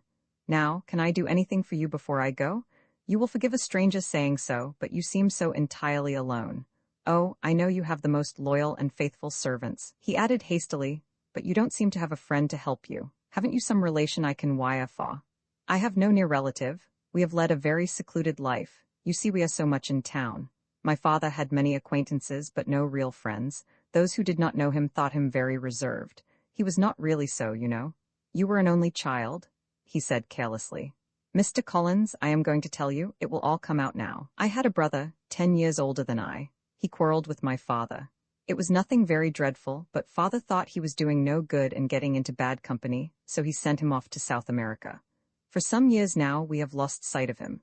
It was a great grief to father. He had hoped that Ronald would have come back and settled down here. Well, we must find him now, as he will be the new baronet, and there will be advertisements everywhere for him. I suppose there is no reason why he should not come back. None whatever, she said proudly. What he did was only a boy's escapade when at Oxford. There was nothing criminal. Well, I expect there will be little difficulty in finding him now, he said hopefully, but it will take some time. Meanwhile, isn't there anyone who could help? The color rose to her pale face. I think you ought to wire for Mr. Sanders, she said. He was my father's private secretary, and knows more about his affairs than anyone else. Collins gave her one keen look. Certainly, he said. He is obviously the man to come. Where shall I find him? At the Home Office, she said. He is certain to be there, but I expect he has been round to Leveson Square this morning. I will send off a wire at once, and then I will take my leave. Certainly not, she said. You must stay to lunch if you don't mind a house of mourning, she added sadly. At that moment, a knock came at the door, and the butler entered. The post, miss, he said, presenting a salver, and the postman brought this telegram at the same time. Is there any answer? She broke the envelope and read, a look of pleasure passing over her face. This is from Eric, Mr. Sanders. He is coming down here today. I am so glad. It will save you the trouble of wiring. Collins said nothing. The butler had handed him a letter in Sinclair's writing. He put it into his pocket, and rose to his feet. I am very glad for your sake, he said. You will be glad to have a man's advice. I suppose you will be coming to town? Of course, I ought to go at once, but it is such a shock. I think I must wait till tomorrow. If you will excuse me, I will just go and read this letter then, he said, and took his departure. He went into the garden and to his old seat and broke the seal of the letter. It was short, and he read it twice, a puzzled look on his face. It ran, Dear Collins, if you are expecting to find out anything in Devonshire, you are on a wild goose chase. Lewis has fled, and we have damning evidence against him. Come at once if you want to be in at the death. What's your game, anyway? Yours in haste, Sinclair? I must get back, he muttered to himself. Whatever is Sinclair after? A gong sounded within the house, and he slowly rose to his feet and went in. Miss Watson was waiting for him, and they sat down. She was lost in her own mournful thoughts, and would scarcely eat anything. She tried hard to rouse herself. Collins was a brilliant conversationalist, and had a charm of manner which few could resist. He set himself to interest her, not without success. At the end of the meal he told her he must get back at once, and noticed that she gave a look almost of relief, though she tried to hide it. I am deeply grateful to you for coming down here, and for your offer of help, she said. Not at all, he answered. I will go to your house and do anything I can in London. Of course there will have to be an inquest, but we will spare you all we can. We? She said in surprise. Then you are mixed up in this? Oh, there is no secret, he said. I am a barrister, as I told you, but I do a little in helping in an amateur way with these sort of cases. It is my hobby. A rather horrible hobby, she said, but of course it is necessary. I hope you find out the criminal. And yet, I don't know, in some ways I hope you don't. The murderer of your father, he blurted out, scandalized at such sentiments. Oh, I know I ought to want him punished, and yet the awful trial, the cold cell, and then the last horrible scene. I am afraid I am always on the side of the criminal. Of course, you think that's dreadful. I think it does more justice to your heart than to your head, said he with a smile. English justice is such a cold, merciless thing. When I hear of people who come forward to what they call further the ends of justice, I always think it is either for notoriety or for reward. He laughed. It's a good thing everyone does not think as you do, said he. I was taught as a child that vengeance belongs to God, not to man, and I believe it is a worse punishment to leave the criminal to his conscience than to punish him. You say that because you have never come in contact with the real criminal, said he. He has no conscience. I don't believe that. I am sure I would always rather hide a fugitive from justice than give him up. This is rank treason, he said, but I admire your sentiments. But don't agree with them? We must each of us act according to our lights, he answered more gravely than he intended. She held out her hand. If you will excuse me, I will say goodbye. The car will be ready for you, and I hope we shall meet again in happier circumstances. And she gave a pathetic little smile. When she had gone, he stood where he was. What a fool I was to start bandying words with her in her present state. Now for London. You've no time for sentiment. Roman IV, the missing letter. Sinclair was sitting at his desk, and his brows were knitted. Before him was a letter. He read it over again for the third time, and then told the clock that he was damned. Then he picked up the envelope and examined it closely. It was the morning after the murder. This was what he read. 89, Leveson Square, London. W. Dear Mr. Sinclair, I am writing to you, but I have grave doubts whether this letter will ever reach you, and therefore I am not telling you more than necessary. I am in the hands of one of the cleverest ruffians that this generation has produced. My life is in imminent danger if it is not already forfeited. There is not time for explanations. Follow these instructions carefully. Find my son who has disappeared for some years, but was last heard of in Montevideo. Tell him to look in the place where I hid my will in his presence, and he will find all the necessary documents to bring a great criminal to justice. I cannot be more specific. I am writing to you because I know you have done good service and are painstaking. Boyce is a fool. Sylvester Collins is a theorist who will be no help to you in this matter. Do not consult him. If I am dead when this reaches you, act as I have said. If nothing has happened, I rely on your honor to destroy this letter and I will send for you. I am very tired. Yours faithfully, James Watson. Sinclair sat long over this letter. What a vista of happenings did it conjure up. He was a plain man. Why did not Sir James write plainly, give the name of the criminal straight out and save further bother? Why all this mystery? What had happened in that grim library in the afternoon? Oh, bother it all, what a maze of evidence. If only it had been a straightforward murder, with plenty of blood and clues as in a detective story. No, he would not tell Collins. He had something up his sleeve. Well, let them both follow their own line. He took a pen and paper and put down his facts. Here was one thing cleared up. This was the letter which Sir James had posted himself after his interview with the unknown man. That, at any rate, corroborated the housekeeper's evidence. Then the visitor had threatened his life. If not, why was the danger hanging over him so greatly that he dare not venture further than the post? A message was brought in. It was a wire from Collins to say he was on the way to London. Do nothing till I come, it ended. That's like his cheek, said Sinclair to himself. He put the letter carefully away in his pocket-book and took his hat and stick. I am going to Leveson Square, said he to the messenger. There is no answer.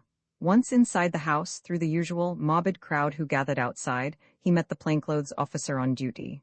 Anything to report? He said, in answer to the other's salute. No, sir, said he. They are still at work on the floor and ceiling and the walls.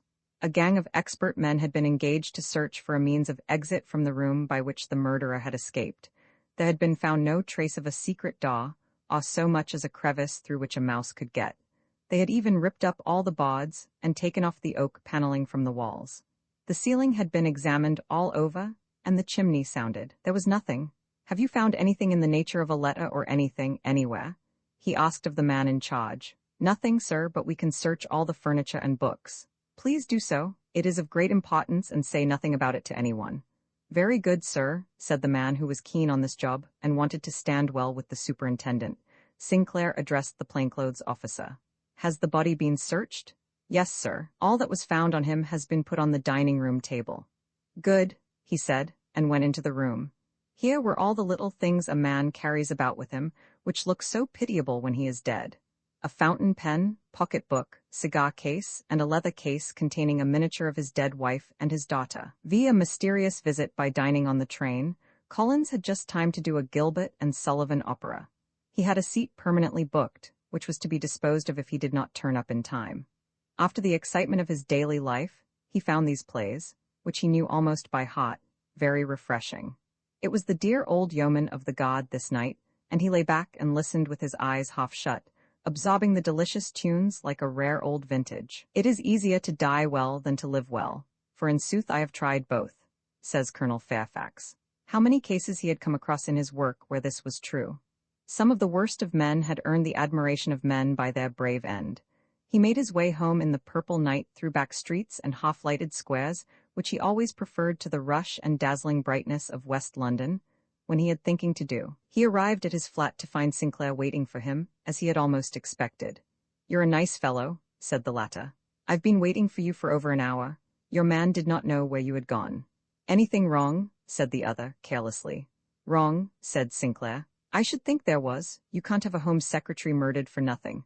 The Premier sent for Boyce this morning, and half the cabinet have been round or calling up. They all have theories which they want us to work out. Luckily, Boyce is in his element and professes great hopes of capture and all that sort of thing. Collins helped Sinclair to a generous whiskey and soda, took a more modest one for himself, and sat down. Now let's hear all about it, he said. Well, said the other, we have done a good deal of spade work, and the negative results are of use anyhow, though our many critics would not say so. First, as to the room, it has been so thoroughly examined that there is no possibility of the murderer having got out by any secret means. I could have told you that, said Collins almost contemptuously. How? Said the other. Well, nowadays, people in modern London houses do not have trap doors and secret panels and all that sort of thing. That's kept for detective stories. Then how in the world did he come and go? I can't tell you. That's what we've got to find out. Perhaps Mrs. Simmons was an accomplice. Not necessarily, but how did you get on with her? She came, and you remember Boyce said he was going to examine her himself. The great man was engaged with higher game, and I did the examining. We got her whole statement down and turned her inside out. I am sure she was telling the truth. She had nothing to add to what she said yesterday. Collins grunted. Sinclair looked at him for a moment, then continued. We could get nothing further about the letter sent to the Central News.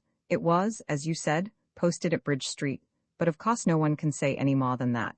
I have sent it to an expert on typewriting to see whether we can ascertain what machine was used. Good. The telephone has given us nothing. They cannot say where the call came from, and it was probably a public telephone office. What a nerve the man had.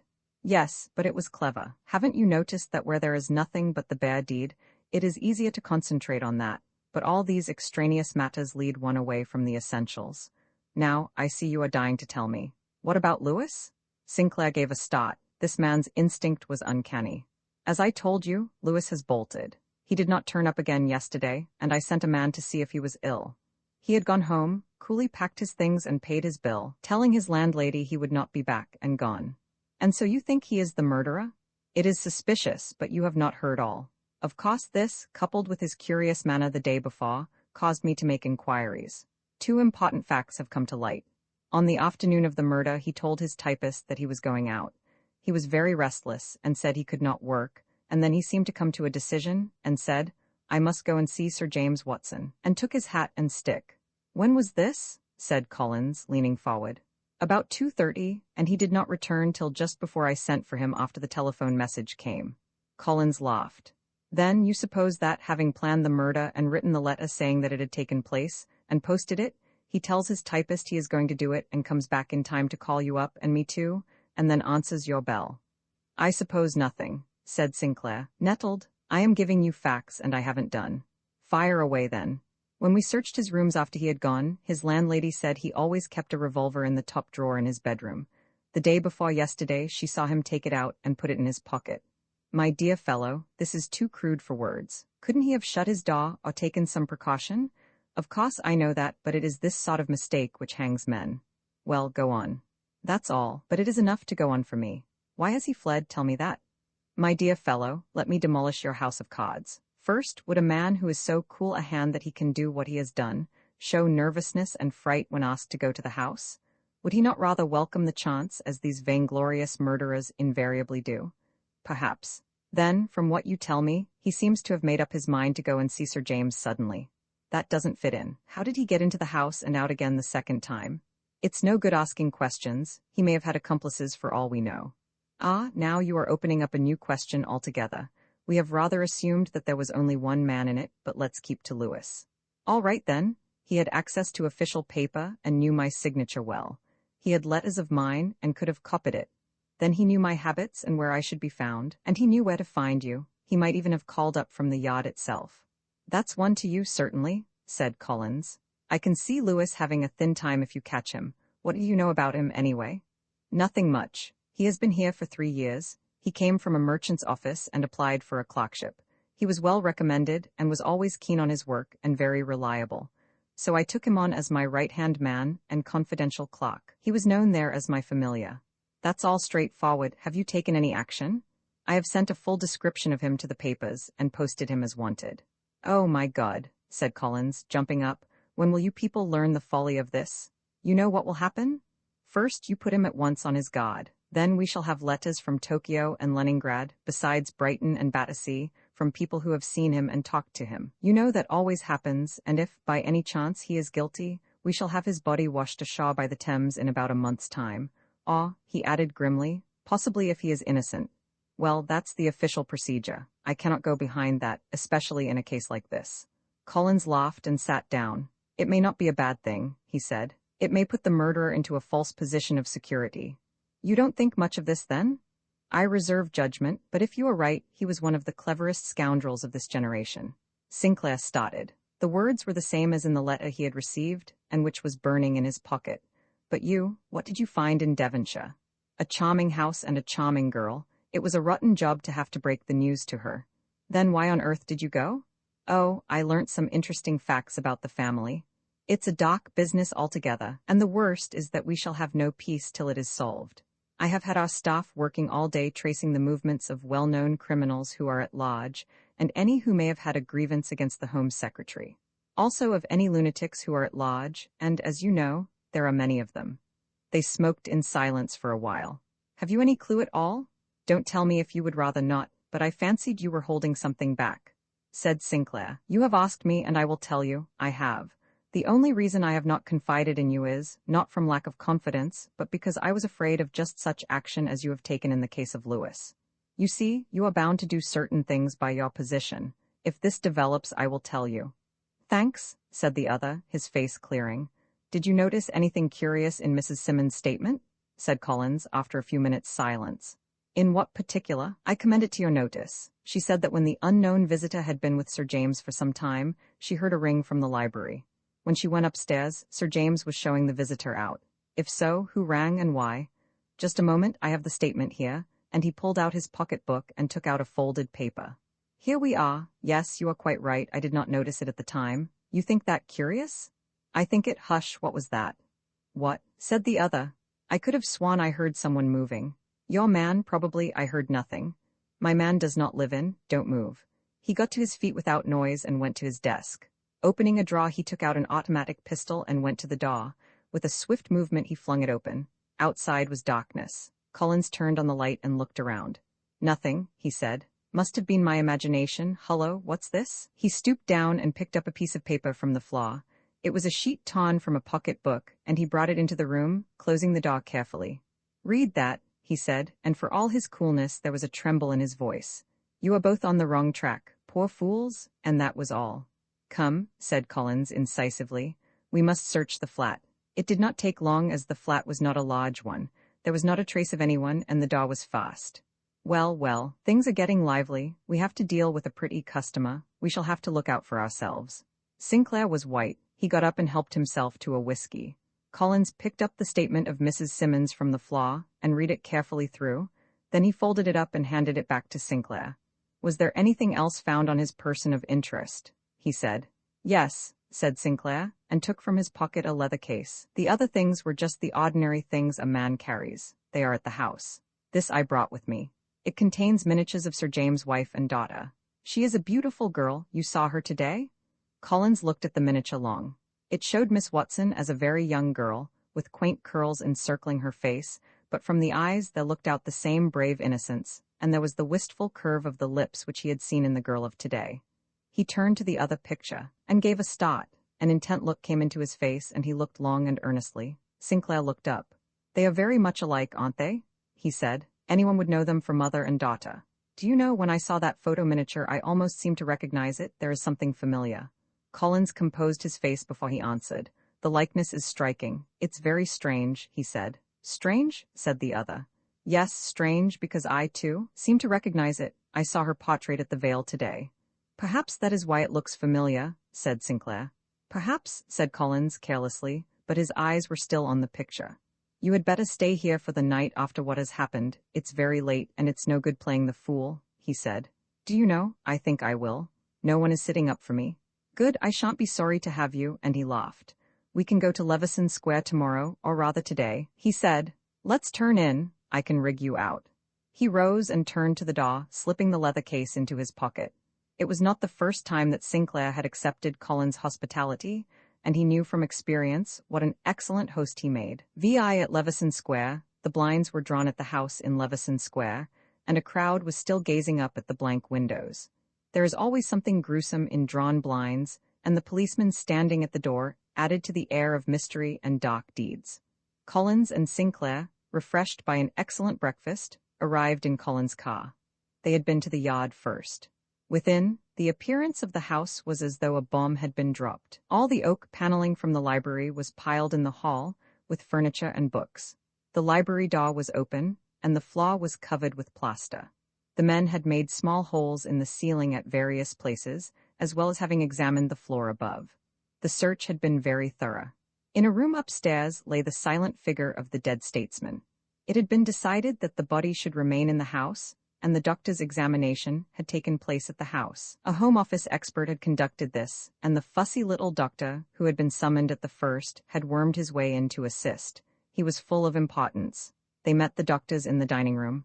"Well," said Sinclair, "have you found anything?" "We have extracted the bullet," said Broughton, the Home Office doctor.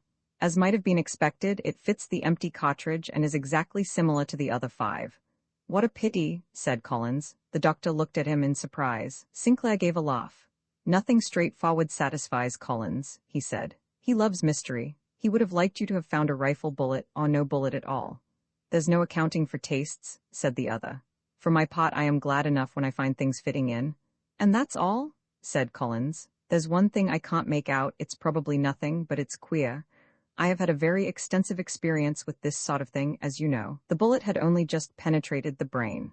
Now, a revolver bullet of that caliber, fired at the distance it was, should have smashed the back of the skull and made a dreadful wound. It is the heavy army type. I sent a policeman for a sheep's head, which is harder than the human skull, and fired at it in the back garden. Look at the mess it has made," and he showed them the gruesome sight. "Have you any suggestion to make?" said Sinclair. "The only thing I can think of is that a half charge was used to deaden the noise. But then, why put a half charge in one cartridge only?" "I give it up," said Sinclair. Collins was taking little notice. He was in a furious mood. The morning papers had come out with full details, not only of the crime, but of the telephone messages and the letter to the Central News, which made excellent copy, but was in the highest degree indiscreet. "Who the devil has done this?" he had said in the car. Sinclair had hastily disclaimed all knowledge of it. "Then it must be Boyce," said Collins. "He is the only other that knows about it." "The fool?"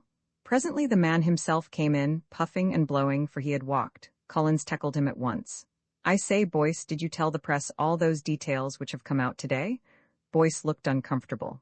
"No," he said. "I have told the press nothing. I only told the facts to 1 or 2 of the cabinet who were asking me about things yesterday."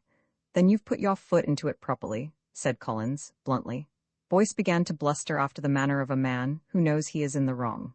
"I don't see that any harm is done, and anyway it is a matter for my department to decide. I really don't see what it has to do with you, Collins." "You'll see," said the other, shortly. Boyce was offended and, like men of his kind, began to sulk. He ignored Collins and turned to Sinclair. "Any news of the missing man? I see you have a full description of him, but no photo. That's a pity." "We could not find one, sir," said Sinclair. "He seems to have been one of those men who do not care to have their photo taken."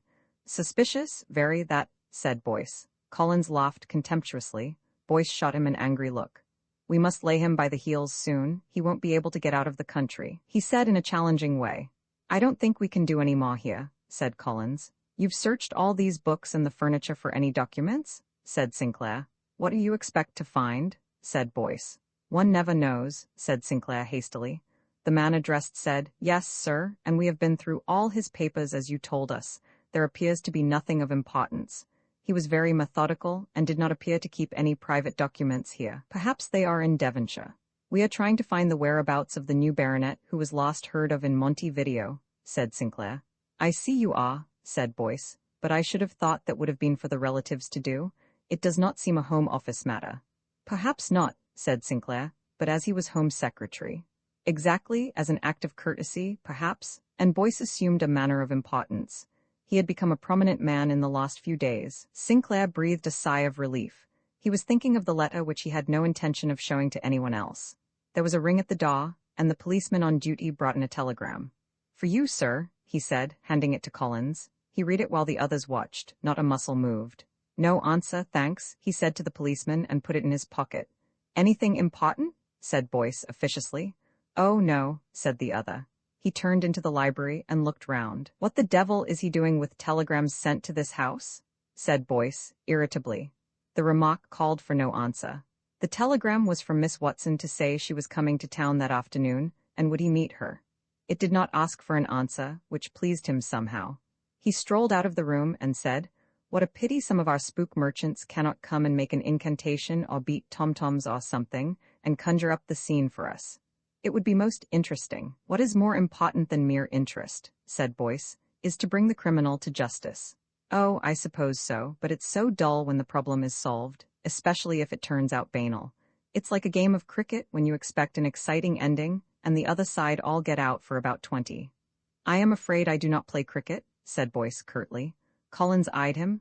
No, you wouldn't, he said, and made an enemy of him forthwith. Roman 7 valuable information. Collins was punctual to the minute at Paddington. He had dressed himself up for the occasion, though he felt contempt for so doing. The express from Wilton-on-Sea was up to time. From a first-class compartment Mabel Watson descended. Her face was white and calm, but she wore no veil. Collins walked towards the door and stopped. After the girl, a man descended from the carriage. He was tall and dressed in good taste, but had a weak-looking face, with a wandering light moustache and straw-colored hair. His eyes were a cold blue. He was the sort of man that women rave about. Collins took careful stock of the man, and then advanced with raised hat. The girl gave a smile of recognition and shook hands. "It is very good of you to come and meet me," she said. "This is Mr. Eric Sanders, Mr. Collins." The men shook hands and exchanged a look not too friendly. They were antipathical. "I have brought my old nurse with me, and John. I shall go to an hotel, of course. I suppose our house is in the hands of the police," and she shuddered. "We stayed at Ackroyd's when we had let our house one year," she said. "A very good hotel and quite convenient," said Collins. "John, tell the porter to get a taxi, please," she said. "I have brought my car," Collins interposed, "and if you care to come with me, the servants can come on with the luggage." "That is very kind of you, but I will bring nurse, if you don't mind." Sanders had been standing by, gloomy and resentful. Collins led the way to the car. "Will you come with me then?" said he. "I should like to," she replied. "Eric, will you take care of nurse?" She got into her seat, and Sanders, with not too good a grace, helped the old nurse into the back seat. The drive was all too short. In spite of the terrible cloud hanging over her, her youth was strong, and she felt the relief of getting away from Devon and her thoughts there. They had tea in a private sitting room, and Collins laid himself out to keep her mind off the tragedy. "You must come to a theatre tonight," he said. "Oh, I couldn't possibly," she answered. "If I may say so, I don't agree with you. I know what is in your mind. You don't think it would be right after what has happened, but if you stay in, you will only brood over things and make yourself miserable, and," he added earnestly, "I am sure your father would not have wished you to do that. I am not asking you to forget him, but you have had a bad ordeal to go through and must keep yourself going. What do you think, Eric?" she said, addressing Sanders, who had been silent during the meal. "Of course you must please yourself, but I should hardly have thought it was quite the thing," he said. There was something in his tone which annoyed her. "Why not?" she said. "Well," he said, floundering, "I suppose it's a matter of taste, but in the circumstances," she gave a toss of her head and turned to Collins. "Thank you, yes, I will accept your kind invitation."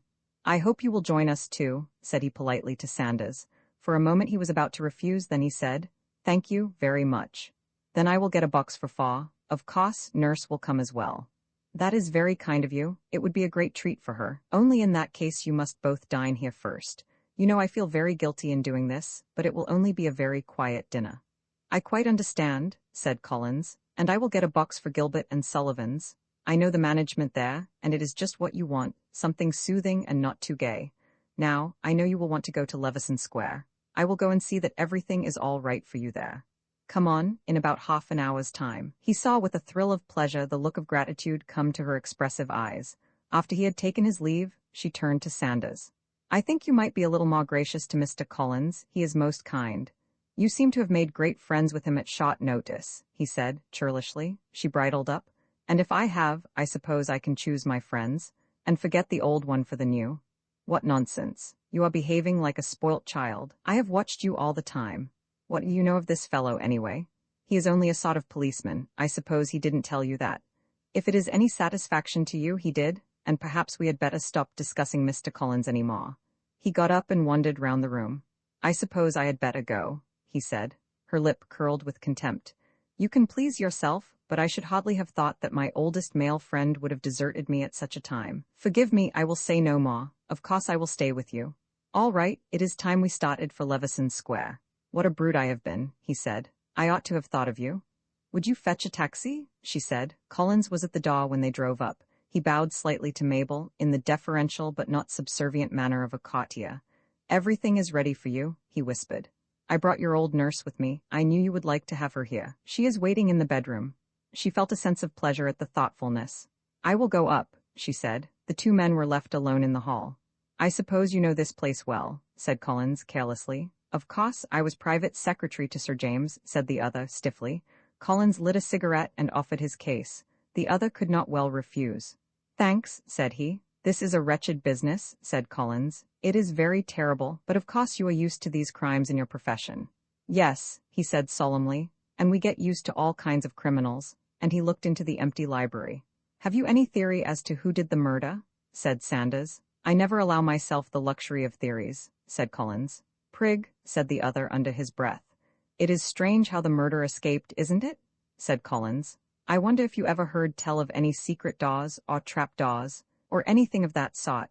Oh, really? Are we back in the Middle Ages? This is a modern London house. Besides, by the look of things, your men have had a pretty thorough hunt. When did you see Sir James last? Said Collins, lighting another cigarette from his old one. Oh, I was with him at the Home Office in the morning of the day. Fancy, and you little thought then that you would never see him again alive, said Collins musingly. The other was silent. Do you know, continued Collins, you mentioned the Middle Ages, how much easier detection was then. All you did was to parade suspects in front of the departed, and when the right man arrived, blood gushed out from his mouth, and you spotted a winner every time. What a horribly morbid mind you must have, said Sanders with a shudder. I am glad I am not mixed up with crime. I have not any great sense of horror of crime, murder least of all. There are so many reasons for that. And he looked straight at the other man. Miss Watson will be down soon. I hope it has not upset her too much. You are an old friend. Wouldn't you like to go up and see? No, thanks, I would rather not, but I will knock at the door. He went up the stairs and Collins followed him with his eyes. I wonder if that blood would gush out, he said to himself. Miss Watson stayed in London until the inquest was over. This was hurried forward out of deference to the position of the deceased.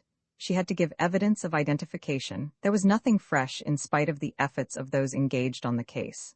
Tremendous excitement was aroused, not only because of the fact that the murdered man was a cabinet minister, but on account of the bizarre events which had surrounded the mystery. All efforts to trace the ownership of the revolver had failed. Lewis's landlady could only state that she thought it was his, as it looked like it, but a Webley is so common a type that this did not count for much. The number was an old one, and the weapon had probably passed through many hands. The police did not press their case against any particular individual, and the jury returned the usual verdict against some person or persons unknown. Collins had been most assiduous in his attempts to make Miss Watson's pot as small a one as possible, and had endeavored to keep her spirits up without intruding himself. Sanders, in spite of all his efforts, was still sulky and plunged into the work of going over Sir James' papers, which fell to his lot. The ordeal was over, and all those women of society who had crammed themselves into the cot were trying to sort themselves out again. Opinion was about equally divided between Lewis and a lunatic as the villain of the piece. Collins sought the back room where the witnesses had gone.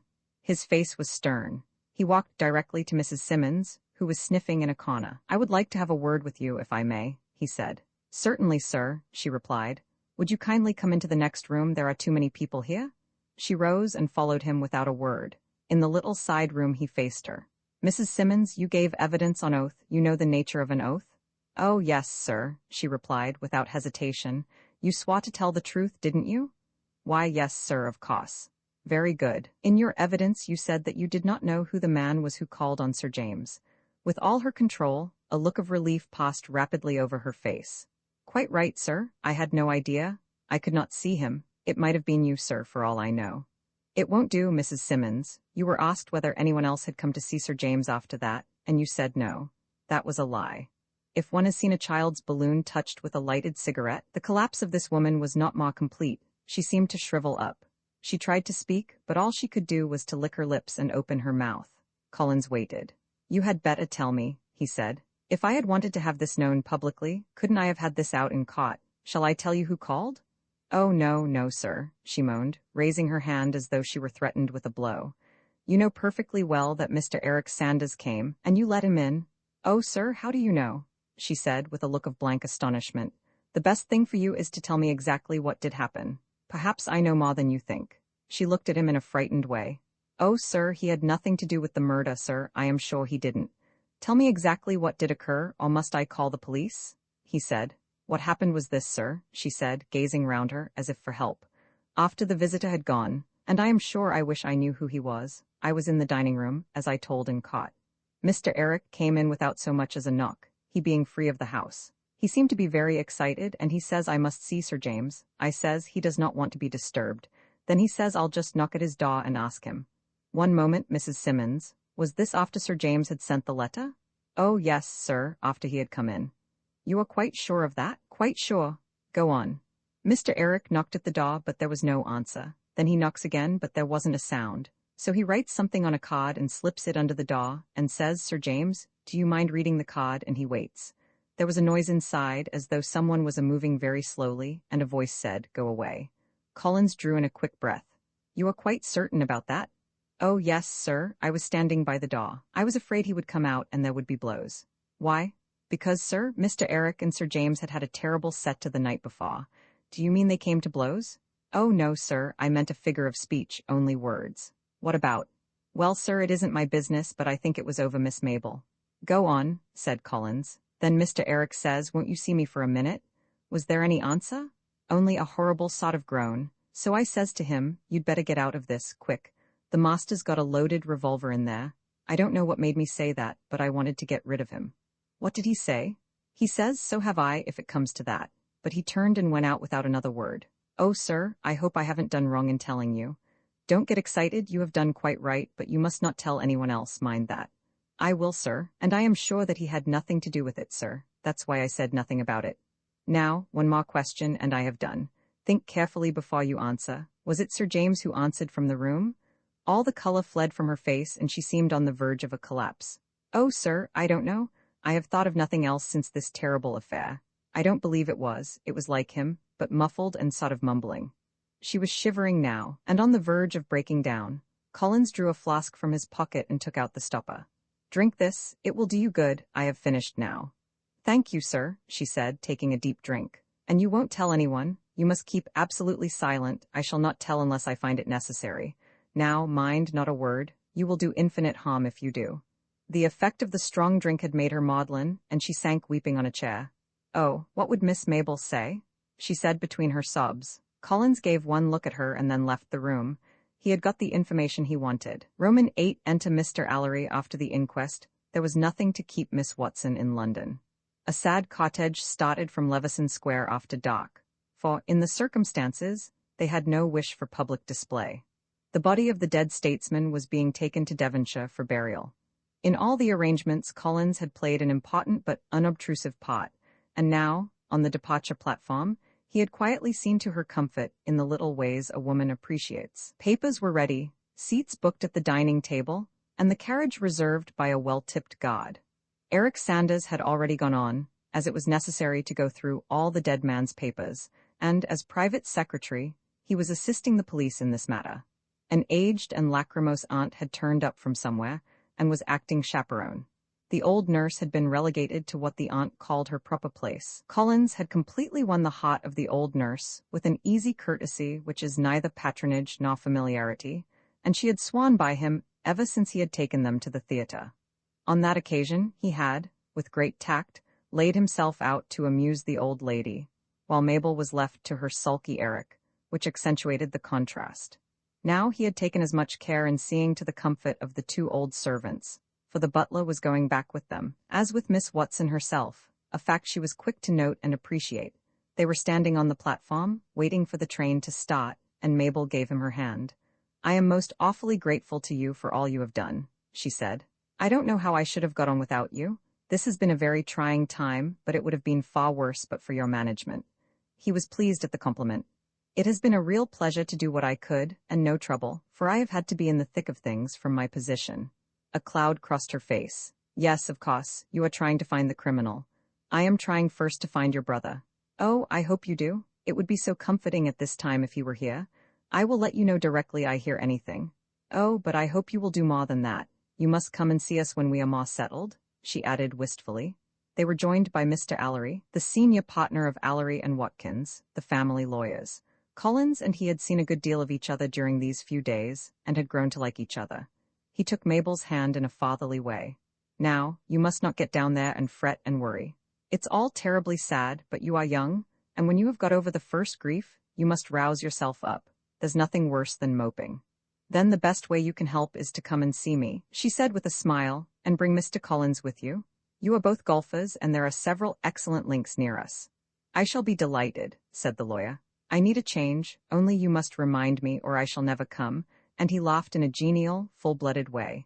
He had a charming, old-world courtesy and what in doctors is called a good bedside manner. The train moved off, leaving the two men standing on the platform. Poor girl, said Allery. I have known her since she was a baby. It's a sad blow to her, but between ourselves it may be a good thing. Sir James was a fine man, but he was very selfish with her. She was absolutely tied up with him and could go nowhere. He wand off all possible suitors and made her live the life of a nun. I gather that Sanders rather bit his fingers there. Allery looked at him shrewdly. You haven't taken long to find that out, he said. Yes, I believe he did. He is an able young fellow, of good family, and in every way desirable, but for some reason Sir James would not hear of an engagement. Of course, it was very awkward, as he was his private secretary, and Sir James was too fair-minded a man to get rid of him for domestic reasons which would have ruined his prospects. But it couldn't have gone on. He actually talked to me about altering his will if Mabel did not give Eric up. Collins looked interested. We can't stand talking here. Let me give you a lift in my car. Where can I take you? That's most kind of you. I have an hour before my train goes, so I shall just go to my club. You'd better come in for a few minutes. In the club's smoking room, after a general talk, Collins gently led the conversation back to the subject about which he wanted information. You knew young Watson, I suppose? The lawyer's face hardened. Yes, he said shortly. I knew him. A wastrel. I rather gathered, said Collins, that he was just a somewhat wild youth who went the pace at Oxford. I am afraid it did not stop at that, said the other, and closed his mouth in a way that indicated he did not wish to continue. Collins saw it and asked no more. Allery, however, volunteered one bit of information. Sir James made a curious will. It will be proved soon, and so there is no particular secret. If his son was found, and was willing to settle down in Devonshire, he was to have a half share after certain small legacies had been paid. If not, the whole was to go to Mabel. She gets half in any case. It was left to me to decide whether he was fulfilling the conditions. That'll be a nice task. Supposing we can't find him. Then Mabel takes her half and the interest on the other, which remains in trust, until it is decided that he is dead. The discretion rests with me. A very reasonable arrangement, said Collins. Roman 9. A confession. Sinclair and Boyce were sitting in the farmer's room, waiting for Collins. I wonder how he will like this, said Boyce. Not at all, said the other, making a face. He is so fond of a problem that he dislikes a simple solution to anything. He shuffled uncomfortably. He did not altogether like it himself. Collins entered and greeted the others. Well, he said, I got your message. Boyce took his cigar from his mouth. We have got a confession of the murder of Sir James. If he expected Collins to show any feeling, he was disappointed. Who is it? He said, quietly seating himself. A man called Jackson. He came into the Vine Street police station late last night and said he wished to give himself up for the murder. Of course, said Collins contemptuously, we shall have plenty of them. Wait a moment. This man is well known to the police. He has been in an asylum for years, but unfortunately his people got him certified sane and had him out. He had homicidal tendencies. He has made a complete statement. A statement from a lunatic. Really, Boyce. Well, listen to this then, said Boyce and spread a document out on the desk. He began to read. I, John Henry Jackson, being of sound mind and having been warned by the police, declare the following statement to be a true account of what I have done. On the afternoon of the I killed that dog, Sir James Watson, because he is not fit to live. He will not hear the cry of the prisoner or the oppressed, but his heart has been hardened like Pharaoh. I went to his house in Leveson Square, which I had been watching for an opportunity, and he opened the door to me. He was delivered into my hands, but I would not slay him then. I knew that the time had come, so I wrote to the Central News Agency, with whom I have often had correspondence, and told them of his death. I had called at Scotland Yard some days before and seen Superintendent Sinclair. Boyce paused, and Sinclair looked up with a start. While he was not looking, I took some of his paper and a letter he had signed, and so I wrote on the paper to show that it was not murder. Sir James came out and posted a letter, and I nearly killed him then, but the time had not come, so I followed him into the house and shot him. It is a good deed, and I do not mind having done it. Signed, J.H. Jackson. Well, what do you make of that? Sinclair and Collins looked up and their eyes met. Absolute rubbish, said Collins. The man is obviously a lunatic. What about the reference to you? Said Boyce to Sinclair. I do remember a wild man coming here with some grievance. I don't know how he got in at all.